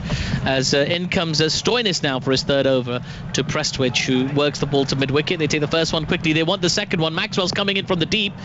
but they make it in time. It wasn't Maxwell's best throw of all time, and they come back for that easy 2. Interesting field positioning for himself. Maxwell usually so close to his bowlers, likes to talk to them, being close, but he's put himself at deep mid-wicket at the moment. If you're one of the best fielders in the side, I think at that point of the game you need to be in the boundary and trying to stop those 2s and 3s, and those catches are going to come in important areas as well, and that's what we have seen Virat Kohli do as well. He goes to the boundary when he's fielding. Stoinis in again, and this length ball has just been flicked to deep backward square leg for a single. It's Larkin who does the fielding, and the total moves to 78 for 3 after 13.2 overs. Yeah, and unless it's club cricket in England where the captain doesn't move from the slip, even if a 50 over game and it's the 48th over going on, a fast bowler getting hammered everywhere, still standing in slip. He's not moving, he's not going anywhere. I've definitely been that captain in club cricket, I can promise you. I wanted to, since you mentioned Virat Kohli, this India squad that's been announced for England's impending visit when they're done in Sri Lanka. I'll get your thoughts on that squad as well, as a short ball from Stoinis has been pulled handsomely by Harper at deep square leg for another boundary. Larkin couldn't get anywhere near that. He was only 5 yards away from it, I imagine, but it flew to the boundary from Harper, who's looking to accelerate as he needs to if the Renegades are to get anywhere near. There's total 82 for 3 after 13.3 overs, 77 required of 39 balls. And yes, indeed, this the Big Bash is a fantastic tournament. We're very excited about England's ongoing series with Sri Lanka, and of course coverage of that will come to you here on BBC 5 Live Sports Extra. And after that, of course, this is really box office series is coming up with India hosting England, and having named their squad yesterday, it seems it was a very exciting squad, really. And I saw a lot of uh-oh messages from the English press yesterday on Twitter as Stoinis comes in once more, short and pulled beautifully by Harper. That's gone long over mid-wicket. What a shot it was. He's really starting to find his form here as Harper clearing the boundary with ease. That was a beautiful 6. Have the Melbourne Renegades still got a chance in this game? Well, 71 required of 38 deliveries. With shots like that, they might bring it close. 88 for 3. Oh, that's a terrific shot. Again, stand and deliver. Pulled him off the front foot. Never an easy shot to play. Ooh. In comes Stoinis now once again. This time Fuller strikes the batsman on the pad. There's a big appeal for LBW, and he's been given. Stoinis has the breakthrough, having been hit for 6. He comes back and dismisses Harper. LBW bang in front of middle. The umpire showed no hesitation in raising the finger, and the Melbourne Renegades have lost another wicket. 88 for 4 now. And just as we thought there was some hope for them chasing that 71 off 37 deliveries, it seems that hope is all but extinguished. Absolutely, and it was pretty plumb. It was a wonderful ball as well. Wonderful delivery from Stoinis, just pissing and held his line nicely. That delivery, Harper trying to again go over that mid-wicket fielder and losing shape, out for 39 of 34 deliveries. Played a very good hand for his side, but not enough, I think. Still needing 71 of 37 deliveries here. Renegades, Stars looking on top. Yeah, I saw that was a nice sporting gesture there from Aaron Finch in the dugout. He made sure he applauded the batsman when he came back in, despite being in a miserable mood. You could almost forgive Aaron Finch for just being in his own world right now. Well, the Melbourne Renegades, a lot of work to do if they're to get close. They've already lost the Bash boost point. It's been a good day at the office for the Stars, despite not scoring as many runs in their innings as you would imagine they'd want to. Mackenzie Harvey is the new batsman, and well, he's not had the most memorable of BBL so far, just scoring a touch over 100 runs in this season. He's got a chance to build on that tally here today. Marcus Stoinis with a wicket to his name now, coming in to bowl the final delivery of his 3rd over, as this one's been defended by Mackenzie into the onside for no run. So 14 overs gone. The Melbourne Renegades 88 for 4, still need 71 of 36 deliveries to win this game, just under 12 and over. And again, for posterity, the Melbourne Stars at this point were 92 for 4, so if the Melbourne Renegades look at that stat, there's not a lot in there. The Stars did finish strong, and they did so without their big marquee players. So it wasn't Marcus Stoinis, it wasn't Glenn Maxwell, it was Nick Larkin and Nick Madison, the little cameos down the order that got them those runs. So Prestwidge and Harvey, well, can they make a name for themselves here with an impressive, memorable win for the Melbourne Renegades as they look to just move beyond that 10-point mark in the Big Bash League? It's all to play for. And how wonderful is it, Abhishek, just to see fans in the stadium? In comes Zahir Khan. He's coming very quickly, and this time the ball's just been lobbed up to long on for a single. It's always great to see fans, and it's just amazing the amount of fans we have seen in Australia, and hope the other countries can follow suit and do the same. We are hoping we can get a full house this summer. In England, there's so much cricket. India have a massive tour. We got the 100. There's so much cricket in England this year in the summer. So we really, really hope that we get crowd in, and people are home. They're in lockdown. They all want to see some sports, go into some live events, and we hope that everything returns. Zahir Khan in once again, cramping the batsman for room, but they've managed to push it out. And Harvey's off the mark with that. This little single into the covers, 90 for 4. Yes, I mean, it's going to be an incredible summer of cricket in England. You've got the final of the World Test Championship. You've got a tour, Pakistan touring again. Yeah. And then you've got the big 5-match series against India. You've got the 100. You've got the county championship. Then, of course, there's so much women's cricket happening as well, as the next ball's been turned into the leg side for another single. I mean, it's great that we've got this cricket in these incredibly difficult circumstances, but if I'm really greedy, I'm thinking, how amazing would it be to see crowds back for these huge matches? Absolutely, and even if it's not a full house, at least if we can have 30, 40, 50% crowd to come in and just enjoy the sport, really. Zahir Khan in once again, full this time. It smashed down the ground. That nearly killed the umpire as it went straight, dead as an arrow from Harvey. And the umpire, with some evasive action that would fit into the film The Matrix, he had to move fast. That was hit really hard. The umpire just dodged it beautifully, I have to say. In fact, we're getting a little look at the umpire's angle there. That was if you've seen the music video to Michael Jackson's Smooth Criminal, that's the only way I can describe the umpire's movement there. He had to move very quickly and sway out of the way of that one. And crucially, a boundary for the Renegades in 95 for 4. In comes Zahir Khan once again, full once more. A little bit flatter in his trajectory though, and hence the batsman can just make a single to long on. Score moves on to 96 for 4. You got to give it to the umpire. He just definitely has a very good eye still to react that quickly, because that ball was hit really, really hard, and it was traveling straight to his head. He did pretty well to move out of it. I wonder if umpires have drills as well. That's a bit shorter and quicker from Zahir Khan. Once more defended back to him. That's the end of his spell. A terrific spell of bowling from Zahir Khan. 4 overs, 1 for 23 for him. He's done very, very well for his captain and his team here, as the Melbourne Renegades 96 for 4 after 15 overs. They need 63 from 30 balls to win this game. If they do it, it's going to be something quite special. To take you through to the climax of this game, alongside Abhishek Jhunjhunwala, it's going to be Kevin Howes. And you can see from just that way the umpire had to get out of the way of that. If that had been any straighter, as swift and as elegant as the movement was, that would have hurt. And you can see why umpires such as Bruce Oxenford decide that they want to wear some extra protection as an umpire in limited overs cricket, because that, as you say, was travelling at a real pace, wasn't it? We're going to see the power surge, by the way, being brought in here now as well for these next 2 overs. Yeah. Is that the correct call for the power surge to start off with, Abhishek? Yeah, I think both at the moment they've got to go for it. They can't delay it too long. If they lose another wicket, I think it's pretty much game over. So they want to try and make the most of it while they have 2 batsmen in the middle.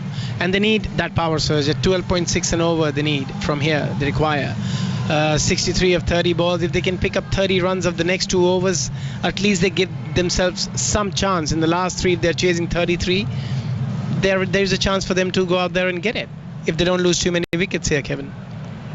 The first power surge we saw the evening, a wicket fell with the very first delivery of it. 21 runs in the end were scored by the Stars. They lost a couple of wickets in that over, actually. But it's Coulter-Nile to bowl the first over, comes wide of the crease and in and bowls, and that's being hit towards short fine leg for a single off the bat of Harvey. he'll move to 7, and the score will move to 97 for 4. So the equation is 63 runs. I'll start that again. 62 runs off 29 deliveries. Coulter Nile has bowled well tonight. 2 for 12 from his 2.1 over so far. He had a strange night with the bat. He was promoted up the order in order, we believe, had to be, to get them a decent total to defend for the Bash boost point, which they've gone on and won, although his contribution was not a great deal. He was out to the first ball, but he's bowling beautifully. Coulter Nile back in now. In and bowls, a little bit of width, and can't get any bat on that press, which he was sort of stood back as if to deliver this big swipe of the bat, and it was wide of him and through to the keeper, so no run. Yeah, the Renegades, it is a tricky one for them, and when your leader, the captain, he was so unfortunate, wasn't he, tonight, as the way he got out. What do they say about creating your own luck and then maybe vice versa on your bad luck? I don't know, but I felt so much for him tonight. Aaron Finch, he was out, he just caught on his thigh pad and went onto his stumps, and he was bowled.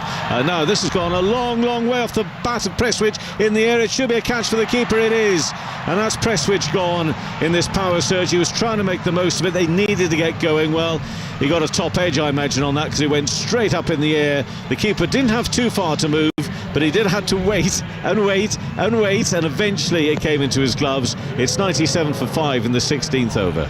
Yeah, again, a wonderful delivery. If you see the whole context of the over so far, the previous one was a slow ball where the batsman got done completely. He didn't pick the slow ball, and then this time he just surprised him with a really quick one. It wasn't really a bouncer, but back off length, was in a very awkward height where it's difficult for the batsman to get under it, and then top edging it straight to the keeper. Very well bowled again by Coulter Nile, as you mentioned earlier, Kevin, that he didn't get runs when he came out to bat, but with the ball he's done the job for his side.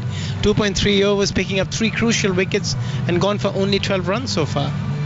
He's been struggling with a calf injury this campaign, as Nathan Coulter Nile. What age is he? By my reckoning, he's going to be a very young man, but in cricketing terms, actually I don't know, but he's got to be well into his 30s, hasn't he, Nathan now?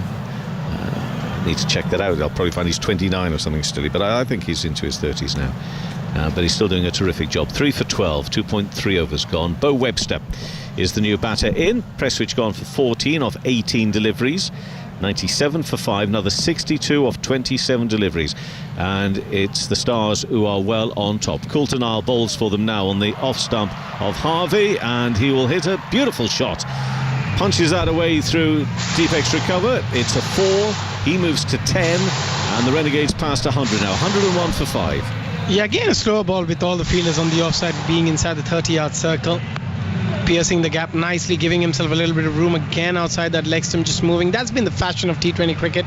Whenever the batsmen are looking for boundary, they either move towards the offside or the onside, or the leg side, sorry. Coulter Nile to Harvey again on middle and leg. Oh, this has gone a long way, and that's gone into the stand. Second tier, midway up the second tier. Harvey has hit that brilliantly. Oh, there was a bit of oomph and power in that one, and he moves on to 16 with a 6. How far has that gone? 82 metres. That did have to travel some distance, and he clears the rope, and by some. 107 for 5. 1 ball left of the 16th over. Oh, that's a cracking shot again, picking the length ever so early and then hitting it over that square leg boundary. Massive 82 meter long 6. Coulter Nile under a bit of pressure. If they can pick up another boundary here, though they have lost a wicket, they've still done the job in terms of runs. And then if they can have another big over, the next one when the power surge is still on, you never know. It's cricket, it's T20. We have seen strange thing happen. This is Mackenzie Harvey on 16 not out. Down the legs side. Well, I thought he was going to go down there. He did get bat on it, but didn't know too much about it. And Coulter Nile just waits over it. No doubt it was spinning round and round, just not going anywhere. It's 16 overs gone, and it's 107 for 5. Harvey on 16, and Webster yet to face a ball, and Coulter Nile 3 for 22 from 3 overs. Well, despite the fact that, you know, he's conceded a 6 in there, he's still doing a terrific job here for the Stars. And again, if they are able to go on and cement and qualify in the top 5, that sort of experience is going to be crucial for the Stars. 100%. You need somebody like Coulter Nile, who's an experienced T20 cricketer, and he brings so much to the table as a player. He can bat, he can bowl, he's a good fielder as well. So you need players like them who can have all three dimensions of the game. So it's going to be a very important player going forward. As you mentioned, if the Stars qualify at the moment, the way things are, the way they are playing, it looks like they will end up being in the top 5. If they win tonight, they go on to the second, above Scorchers and the Scorchers. Thunder. Yeah. So yeah, things are looking good at the moment for the Stars. And it'll be a third win in a row as well. That's useful to get that run of wins going. Now, has he got an under edge on this, or an edge through to the keeper, or was he stumped? They're going for everything basically on this one. Webster it is who's being questioned. They don't seem too excited, to be fair, but we are going to have a review, I think, of a stumping, possible stumping. Zampa it is bowling his final over. He's bowling to Webster. He went to sweep it, and the bails are whipped off. And Bo Webster, who's a very tall man.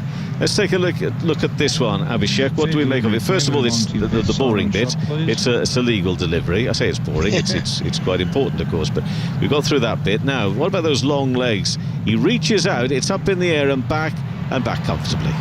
It seems like he's back on time. Doesn't look that his foot's up in the air or any sort of those things. It looks absolutely fine, and that's the decision by the umpire. Not out. He's still there. But very well bowled by Adam Zampa. Very good take by the keeper as well. 52 of 23. They need a few big hits here, Kevin. Just a few. And it wouldn't be great if they were to get them. I'm not going to call it for who I want to win the match, but it'd be terrific in terms of entertainment. Webster will use his wrists here to work the ball away square on the onside just for a single. 108 for 5, 17th over. We made the point, and here the comparison of scores is interesting. The Stars were 116 for 5. You know, not a lot in it. And this is where, even though there was a couple of wickets, they got going. They got going. Yeah. Did the Stars? It isn't always that straightforward an analogy when you're talking about chasing a target as when you're trying to set one, of course. But there is still a possibility. 5 wickets standing. Harvey looks if he can hit the ball a long way. He's on 16. And he's raised now, left-handed bat of Harvey. Zampa bowls to him now. He will guide this very cleverly. I'm not too sure will it get the better of the fielder chasing it. I think it will, you know. It will. It's a 4. And Harvey moves to 20. I think that was Khan chasing that one down, but he couldn't get to it. So 112 for 5, midway through the 17th. Still need another 47 runs. Yeah, that was very innovative as well from Harvey, and also the game awareness he had. He knew exactly where the shot third man fielder was, though the ball was on the middle stump, just opening the bat and running it down towards the third man fielder, third man boundary. Lovely shot. If he can slog one now to Zampa for 6 over mid wicket, that'll be perfect. Okay, let's have a look. Well, he won't do it with that delivery. In fact, he'll get a dot ball. Sorry, that's a hit square on the offside. I'm sure had he been given an opportunity, he would have done what you wanted, but he didn't get that opportunity, did he? And you can sense that Adam Zampa is not going to bowl too many leg spinners to him, being a left-hander. He will try and take the ball away from him, bowling to the googlies outside that off stump. He'll avoid being in his arc, but Harvey, I think he's eyeing that boundary. He's eyeing that long on, that deep mid-wicket area. This is Zampa's last over. And in bowling, this is last over the power surge. It's in the air, and it's over the top of the fielders. It's going to run to the boundary. It's another 4. Quite how it ended up there, I don't know. I think that's gone over mid-on, hasn't it? Ended up a long on somehow. But anyway, it's a 4, and Harvey moves to 24. And the score 116 for 5. 1 ball left to the 17th over. Zampa here without a wicket, 18 wickets in the competition coming into this evening's game. He's tried to keep it tight, and for the most part he's definitely done that. There's 1 ball left of his allocation of 4 overs, 22 runs he's conceded. Next ball, sort of skipping back Harvey a little, and will he find a gap for a 4? No, there should be a fielder out there. There is. Comes running round on the onside, and they will get another run, and the score moves to 118 for 5 after 17 overs. 41 off 18 deliveries. Oh, this will be special should it happen. But Harvey's on 26, Webster on 1. And just a word on Zampa here again. I mean, you look to him, he tends to come up with the goods. No wickets, but only 24 runs from his 4 overs. Yeah, it's been a wonderful spell again from Adam Zampa, as you mentioned. Though he hasn't got any wickets, but he hasn't gone for too many runs either. He's only gone for 24, and if you can do that consistently in T20 cricket, you will have a place in any side in the world. And that's the reason Melbourne Stars are in good position as well, because he's bowled a wonderful spell for his side here, Adam Zampa.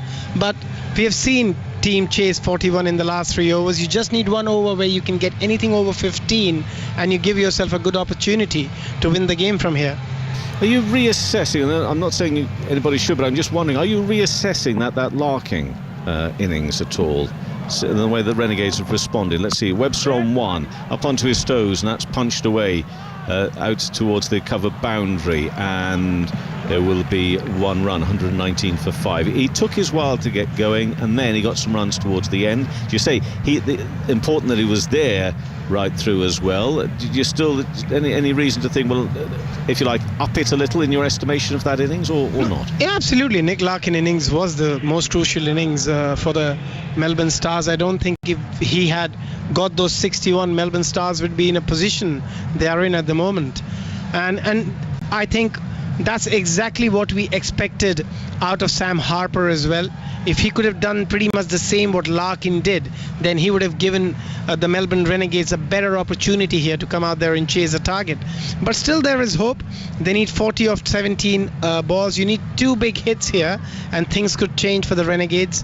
But from Stars' point of view, they want to make sure that they win this game, get that 3 more points, and give themselves a great opportunity to qualify in the top 5. Liam Hatcher's bowling. He's playing his 9th game. One of the players introduced really to the competition this year. This is in the air on the onside. Is he going to be caught? No. Threw himself at it, couldn't get to it. Doesn't go too far behind him in the end. But they will go through for 1 run, 2 runs. 121 for 5 now in the 18th over. Harvey moves to 28. He tried really to get everything behind that. In the end, it ends up the man running in from mid-on. Couldn't get to it.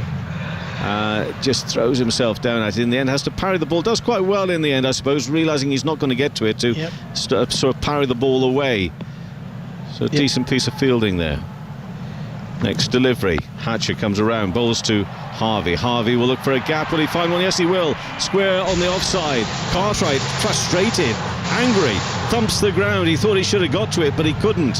He was hit with pace, and it beats the fielder. It's a boundary. It's 125 for 5 midway through the 18th over. Harvey moves to 32. Well, his body went over the top of it in the end. Mackenzie Harvey playing a little bit of a blinder here for his side for the Renegades. Can he pull this off? That's the big question here. Still need 34 of 15, but he's looking dangerous on 32 of 14 here. Hatcher to Harvey on 32 not out, around the wicket, in bowls, that's hit hard and firm. Again it beats the fielder, hit with power along the ground. It's another 4 through extra cover. Harvey will move to 40 and the score is to 129 for 5 in the 18th over, 17.4 overs. If I got ahead of myself, is Harvey still on 30? As he moved to 36, we'll get clarification of that in a moment, but it's 30 off 14 balls required, and the opportunity, momentum being gathered here and at pace. Absolutely, and Renegades suddenly looking dangerous. It was in the slot, again an ordinary delivery from Hatcher. He is on 36, beg your pardon. There's a little bit of width there for Harvey, and that one is cut, really, a square on the offside for 1. Harvey to 37, 130 for 5, 1 ball left of the 18th over.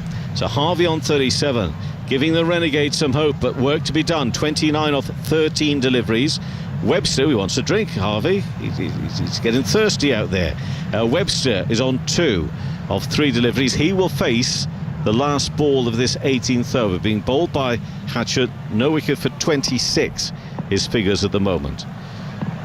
And he's in now. Ginger-haired figure, right arm over the wicket. In a bowl's a little shorter. Pulled away through the onside. This should be okay for the fielder to get down to it. No!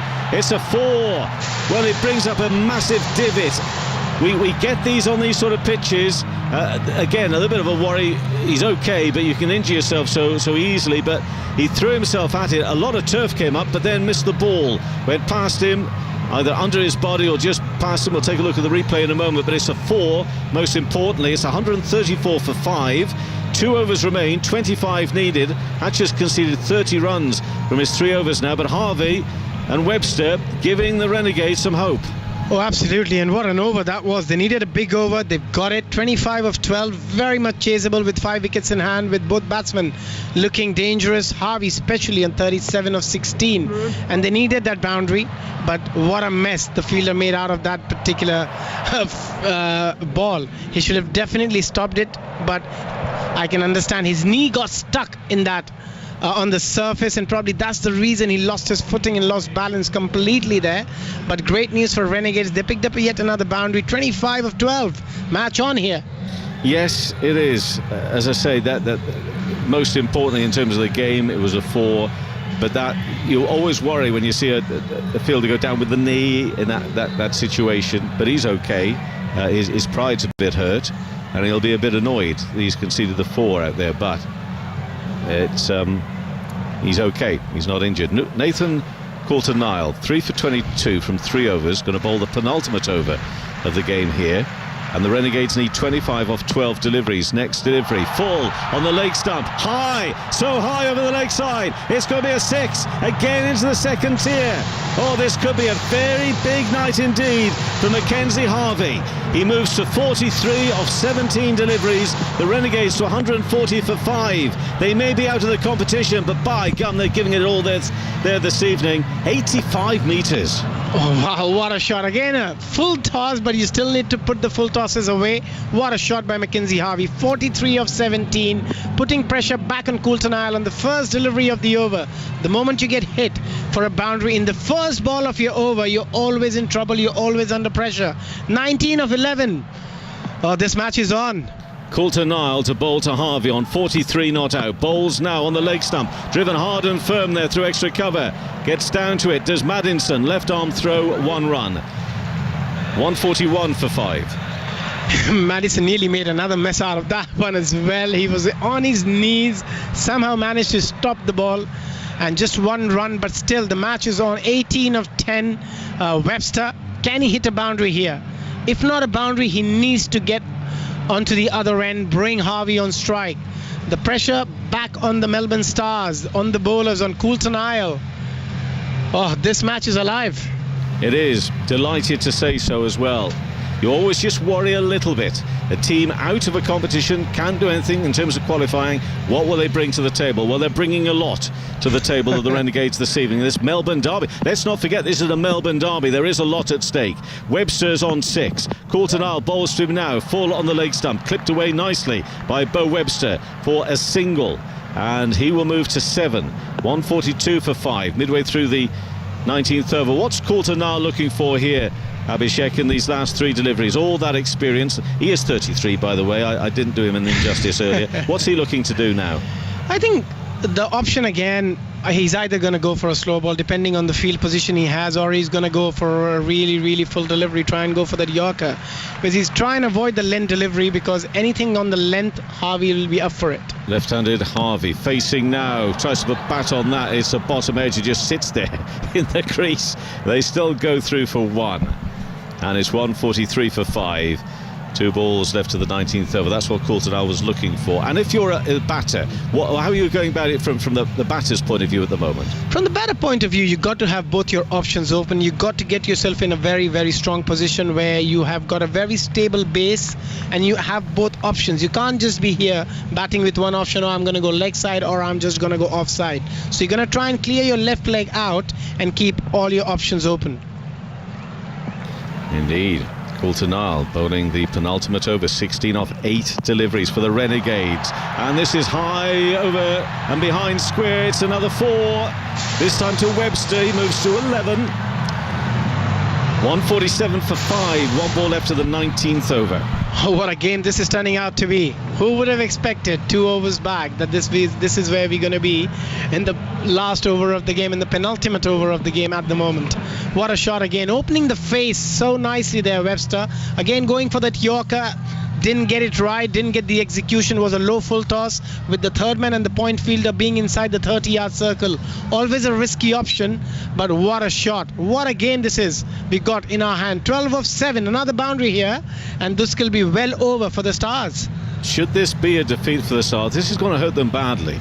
They'll know they're still in it. Of course they're still in it, really still in it. But in terms of a defeat, I think this is going to hurt them quite a lot. Oh, Let's yes. see if it is completed, though. 12 of 7 deliveries. Webster's on 11. Coulter-Nile bowls the last ball of the penultimate over now. And that's gone high over the onside. It's a 6. I think it's carried over the rope. I think it has. It is. It's down to 6 off the last over. 153 for 5. Webster to 17. Well, he got hold of that beautifully, and for all the experience of Nathan Coulter-Nile, it counted in the end for very little. He's gone 3 for 41 from his 4 overs. Well, the Renegades, just looking at the captain, had another bad night, a bit of bad luck tonight for Aaron Finch. I did say at the time, the only thing that could possibly put anything like a smile on his face would be a victory, of course. I wasn't really expecting it at that time, but it's on. 6 off the last over. 153 for 5. Oh, absolutely. And we spoke about it, Kevin. We spoke about it earlier, that this is a great opportunity. What these matches do, what these circumstances do, is provide great opportunity for youngsters to put their hand up and win some unbelievable games for their side, and which will give them a lot of confidence going forward, but also will keep their hopes alive for being selected next year for the franchise. But what an innings it has been from Harvey and Webster, both young players taking it on against some very, very experienced cricketers like the Coulter-Nile, and Hatcher has got to bowl the final over of this match. 6 to get for the Renegades. He's got to defend 6 for his team here for the Stars. Not an easy task. Mackenzie Harvey is 20 years of age. He's on 45 not out. Now, where's that gone? He doesn't know where it's gone, but it's gone square on the leg side. He'll get a single, and it's 154 for 5 now. Harvey moves to 46.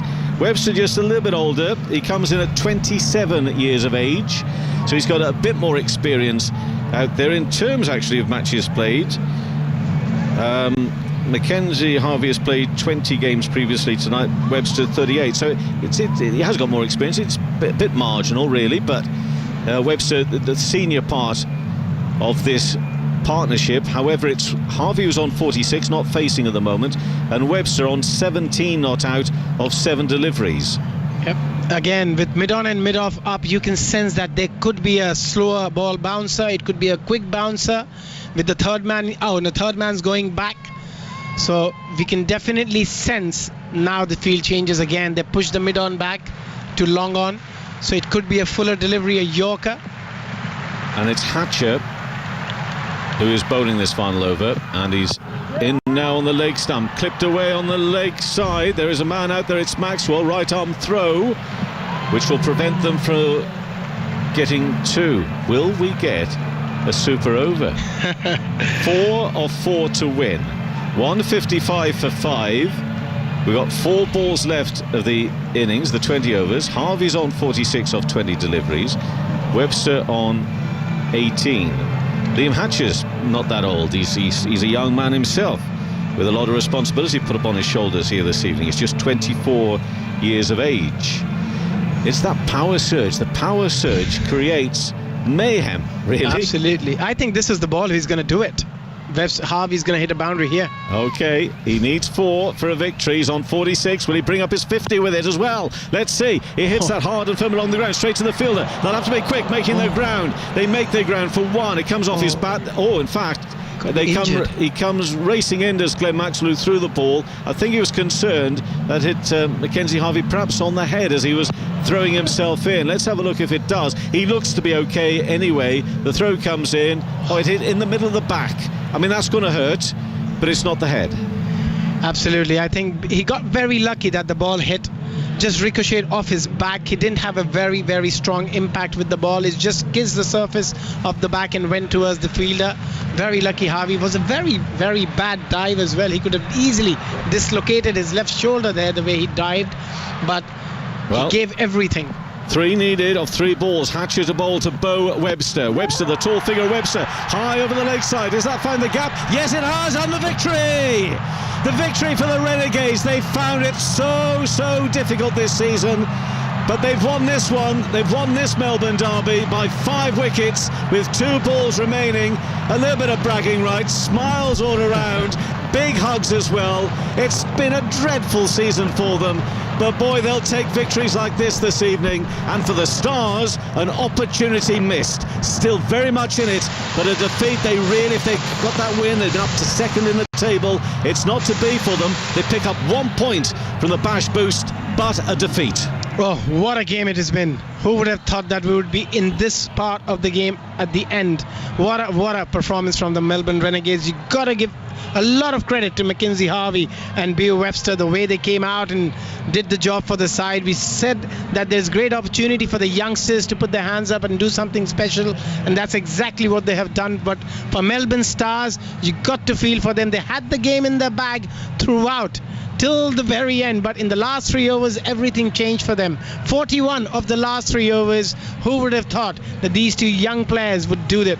But phenomenal performance from the Renegades. Yes, they can't qualify, but there's so much to still take for the players from this tournament. Just taking a look at the table, and the facts are that that's just the third win of the season for the Renegades. They moved to 13 points. They're very much at the bottom of the table. For the Stars, with the point they've picked up, they've gone third, haven't they? They've moved on to 24 points, but I think they nestle in behind the Scorch at the moment. Then it's the Thunder and the Stars. Below them are the Hurricanes, the Heat and the Strikers. So it is very tight. Still, we've got the Thunder, Hurricanes on 23 points. Hurricanes in 5th. Then you've got the Heat and the Strikers. Now the Heat and the Strikers meet tomorrow. That's the game we're featuring tomorrow morning. Join us for that one, 8:10 UK time. Adelaide Strikers versus Brisbane Heat. That'll be a game which of course is so important for both those teams wanting to keep in the mix, who can lift themselves up a little higher in the ladder. But back to this evening, Sean Marsh made only 1, Aaron Finch just 10, Sam Harper at 39 off 34 balls, Jake Fraser-McGurk at 20 off 19 deliveries, Jack Prestwich 14 off 18 balls, Beau Webster's 22 off 9 deliveries not out, 3 4s and a 6. Mackenzie Harvey 47 not out, couldn't quite get the 50, but 21 balls faced, 6 4s and 2 6s. And Nathan Coulter-Nile 3 for 41, Adam Zampa no wicket for 24, Liam Hatcher 3.4 overs, no wicket for 37, Zahir Khan 1 for 23, Nick Maddinson bowled an over, went for 7 runs, Marcus Stoinis bowled 3 overs, 1 for 22. But the story about the 20-year-old here really, I think, isn't it, Mackenzie Harvey, and as we saw in the first innings this evening, Abhishek, you know, the big name players, the ones up to the top order, they didn't do it. It was those middle and late order batsmen that have provided the batting entertainment this evening. Oh yes, it's been like that throughout. Initially we saw Nick Larkin doing it for the Stars, and then at the end here, all it's been Mackenzie Harvey and Beau Webster. Unbelievable knocks from both of them, especially from Mackenzie Harvey.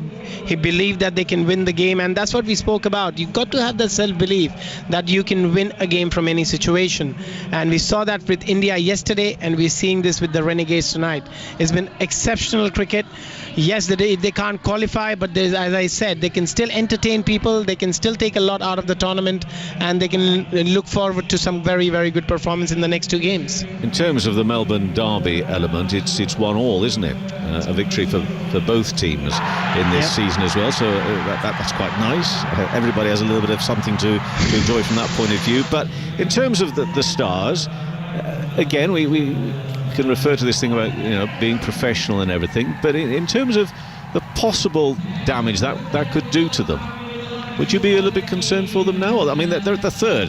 I mean, it's a very tight table. Of course, they're still in it, but are you a little bit concerned that they might be, you know, some small voices over their shoulders should they get into a tight game again? That remembering this one in some, you know, the knockout matches to come, possibly, that this isn't great at this time of the season to lose matches like that. Yeah, absolutely, and especially when you're back end of the tournament, where you know the importance of winning games. You want to qualify in the top 5, and especially looking at the points table, they from number 1 to 7, they're all so close to each other. There's a point difference of just 3 points between the top 6 sides. So you got to win these close matches. The game was in their pocket throughout, but they let it go in the last 3 overs, and that's because of some exceptional batting from the Renegades, but we got to say there have been some poor bowling from their bowlers as well.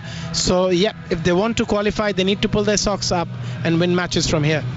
That's the third defeat in 5 games for them, but it does come off the back of a couple of wins back to back. Well, I enjoyed that. I think everybody would have done. There's a cracking game of cricket, and we look forward to more cricket tomorrow morning, 8 UK time, the Strikers versus the Brisbane Heat. So that'll be one to look forward to tomorrow. In terms of the next live sport here on 5 Live Sports Extra, it's women's football, Man City versus Chelsea in the FA Women's League Cup. That's from 5:15 this afternoon for that one. Back with you again tomorrow morning, so hopefully you'll join us again for a bit more from the BBL 10. But tonight, with many congratulations to the Renegades, a 5-wicket victory with 2 balls left of the game being played there at the Marvel Stadium, the Dockland Stadium. It's a victory for them, and on that note, I'll thank you very much for listening and speak to you again tomorrow morning. Bye-bye. The voice of sport. 5 Live Sports Extra. England's cricketers are back in action and are taking on Sri Lanka in a winter test series. He's nudged the ball around the corner to short fine leg, and this will mean a huge amount to Joe Root. The second test starts Friday morning at 4:15. Hear ball-by-ball commentary with the TMS team. Johnny Bairstow hits the winning runs for England. They've done it. They've won by 7 wickets. Plus, catch up on all the key moments with the TMS podcast at the end of each day's play. Listen and subscribe with the BBC Sounds app. I'm going to meet some new friends.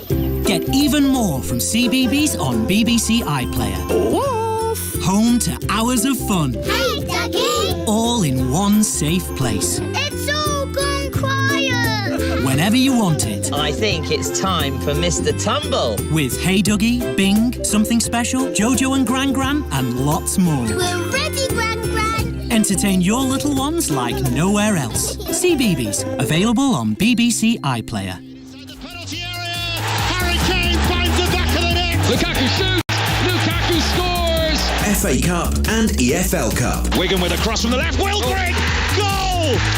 It's Will Grigg to put Wigan 1-0 up in the FA Cup. Plus, live action from the Women's Super League, Champions League and international fixtures. With the free kick, she goes low into the far corner, and the header is there.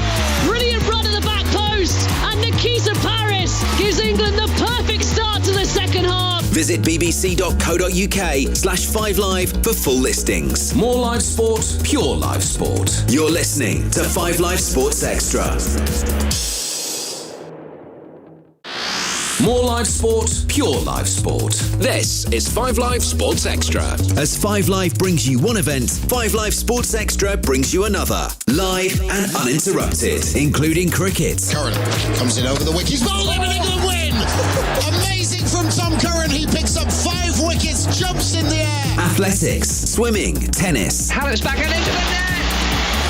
And at last, Caroline Wozniacki is a Grand Slam champion. Rugby League, Formula 1, golf. Good speed. Oh, it does more than a 360. That is a wicked one. Rugby Union. It's intercepted by Johnny May, and May's going to score, no question. Boxing, football. Steph Horton with the free kick, she goes low into the far corner.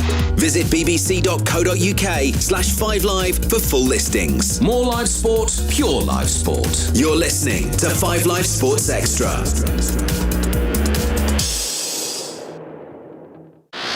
More live sport, pure live sport. This is 5 Live Sports Extra. As 5 Live brings you one event, 5 Live Sports Extra brings you another. Live and uninterrupted, including cricket. Shrubsole in now. Balls for Bolter! 6 wickets for Anya Shrubsole, England's hero. England win the World Cup. Athletics, swimming, boxing. Trying to get away from danger, trying to find some sanctuary somewhere in the ring. Formula 1.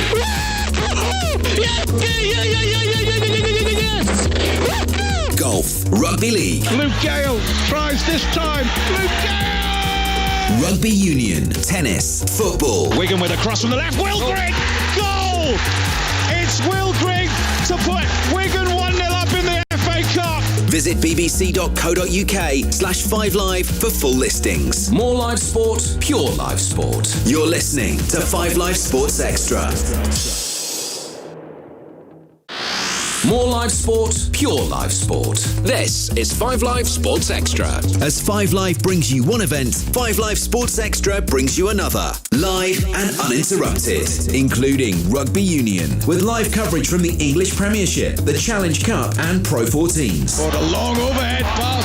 Oh, it's taken there by Nathan Hughes. He's up to the line and over. From a polar lovely ball from Farrell to Jamie George, who's seen some space, and George is under the post. Plus, international fixtures, including the Six Nations, Rugby World Cup and Autumn Internationals. The underdogs have barked loudly. What a take though! It's taken by Gareth Davis. Gareth Davis is going to go and go. Interception from Gareth Davis. He's run 3/4 the length of the field. Visit bbc.co.uk/5live for full listings. More live sport, pure live sport. You're listening to 5 Live Sports Extra. More live sport, pure live sport. This is 5 Live Sports Extra. As 5 Live brings you one event, 5 Live Sports Extra brings you another. Live and uninterrupted, including Formula One. He's about to do his first ever Formula One start. All the drivers are now lined up at the front of this Albert Park circuit. The Australian fans are all on their feet. With full coverage of practice rounds and qualifying. Max Verstappen then across the line to start his flying lap. The sparks fly from underneath the Red Bull in the pitch darkness of the Singapore night. Here comes Vettel, faster still. Plus, live action and analysis from across the F1 calendar. All 5 lights are on and the first Grand Prix of the season is go. Visit bbc.co.uk/5live for full listings. More live sport, pure live sport. You're listening to 5 Live Sports Extra. More live sport, pure live sport. This is 5 Live Sports Extra. As 5 Live brings you one event, 5 Live Sports Extra brings you another. Live and uninterrupted, including cricket. Shrubsole in now. Balls for Bolter! 6 wickets for Andy Shrubsole, England's hero. England win the World Cup. Athletics, swimming, boxing. Trying to get away from danger, trying to find some sanctuary somewhere in the ring. Formula One.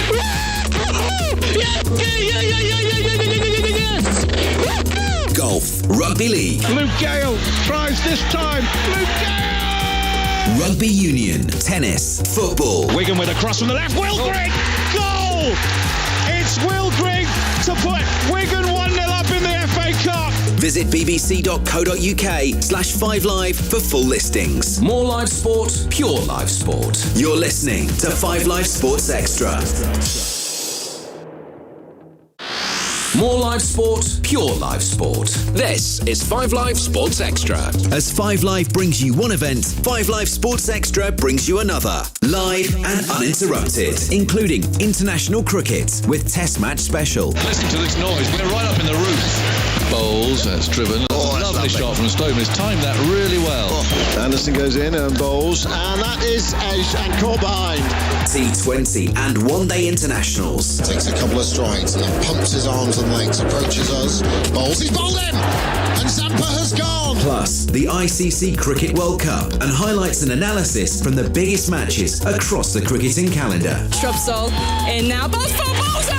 6 wickets for Andy Shrubsole, England's hero. England win the World Cup. Visit bbc.co.uk/5live for full listings. More live sport, pure live sport. You're listening to 5 Live Sports Extra. More live sport, pure live sport. This is 5 Live Sports Extra. As 5 Live brings you one event, 5 Live Sports Extra brings you another. Live and uninterrupted, including rugby league with live commentary from the Super League. Maguire with a kick, and it's Cuthbertson who's on the chase. What about that? There's an element of anticipation, of excitement. My word, bring it on. The Challenge Cup, NRL and Super League Super 8. Tries this time. Luke Gale! There's places that you go in this game, and this is unbelievable. Plus, international rugby league. They've got numbers outside. McGilvray with a chance, and McGilvray will score. Brilliant England move. When they start to put it together, when they start to get in the groove, they're going to score points. Visit bbc.co.uk/5live for full listings. More live sport, pure live sport. You're listening to 5 Live Sports Extra. More live sport, pure live sport. This is 5 Live Sports Extra. As 5 Live brings you one event, 5 Live Sports Extra brings you another. Live and uninterrupted, including cricket. Shrubsole in now. Balls for Bolter! 6 wickets for Andy Shrubsole, England's hero. England win the World Cup. athletics, swimming, boxing, Trying to get away from danger, trying to find some sanctuary somewhere in the ring. Formula One,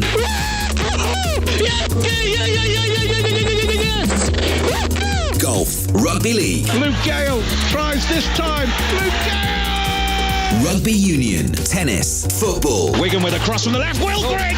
Goal! It's Will Grigg to put Wigan 1-0 up in the FA Cup. Visit bbc.co.uk/5live for full listings. More live sport, pure live sport. You're listening to 5 Live Sports Extra. More live sport, pure live sport. This is 5 Live Sports Extra. As 5 Live brings you one event, 5 Live Sports Extra brings you another. Live and uninterrupted, including tennis.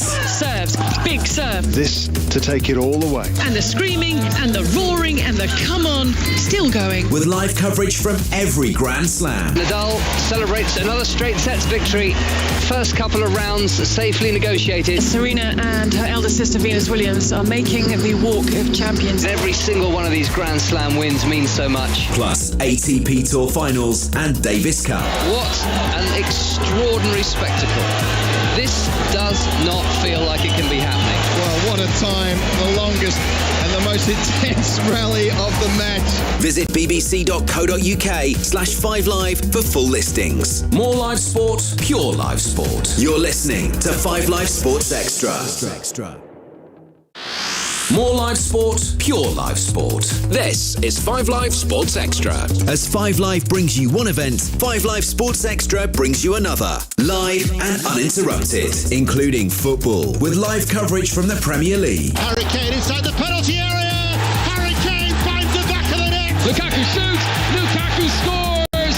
FA Cup and EFL Cup. Wigan with a cross from the left. Will Grigg! Goal! It's Will Grigg to put Wigan 1-0 up in the FA Cup. Plus, live action from the Women's Super League, Champions League and international fixtures. With the free kick, she goes low into the far corner, and the header is there. Brilliant run at the back post, and Nikita Paris gives England the perfect start to the second half. Visit bbc.co.uk/5live for full listings. More live sport, pure live sport. You're listening to 5 Live Sports Extra. More live sport, pure live sport. This is 5 Live Sports Extra. As 5 Live brings you one event, 5 Live Sports Extra brings you another. Live and uninterrupted, including cricket. Curran comes in over the wicket. He's bowled him and England win. Amazing from Tom Curran. He picks up 5 wickets, jumps in the air. Athletics, swimming, tennis. Hallett's back and into the net. And at last, Caroline Wozniacki is a Grand Slam champion. Rugby league, Formula One, golf. Good speed. Oh, it does more than a 360. That is a wicked one. Rugby union. It's intercepted by Johnny May, and May's going to score, no question. Boxing, football. Steph Houghton with the free kick, she goes low into the far corner.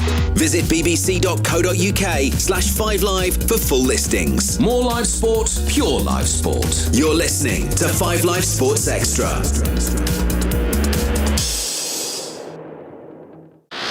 More live sport, pure live sport. This is 5 Live Sports Extra. As 5 Live brings you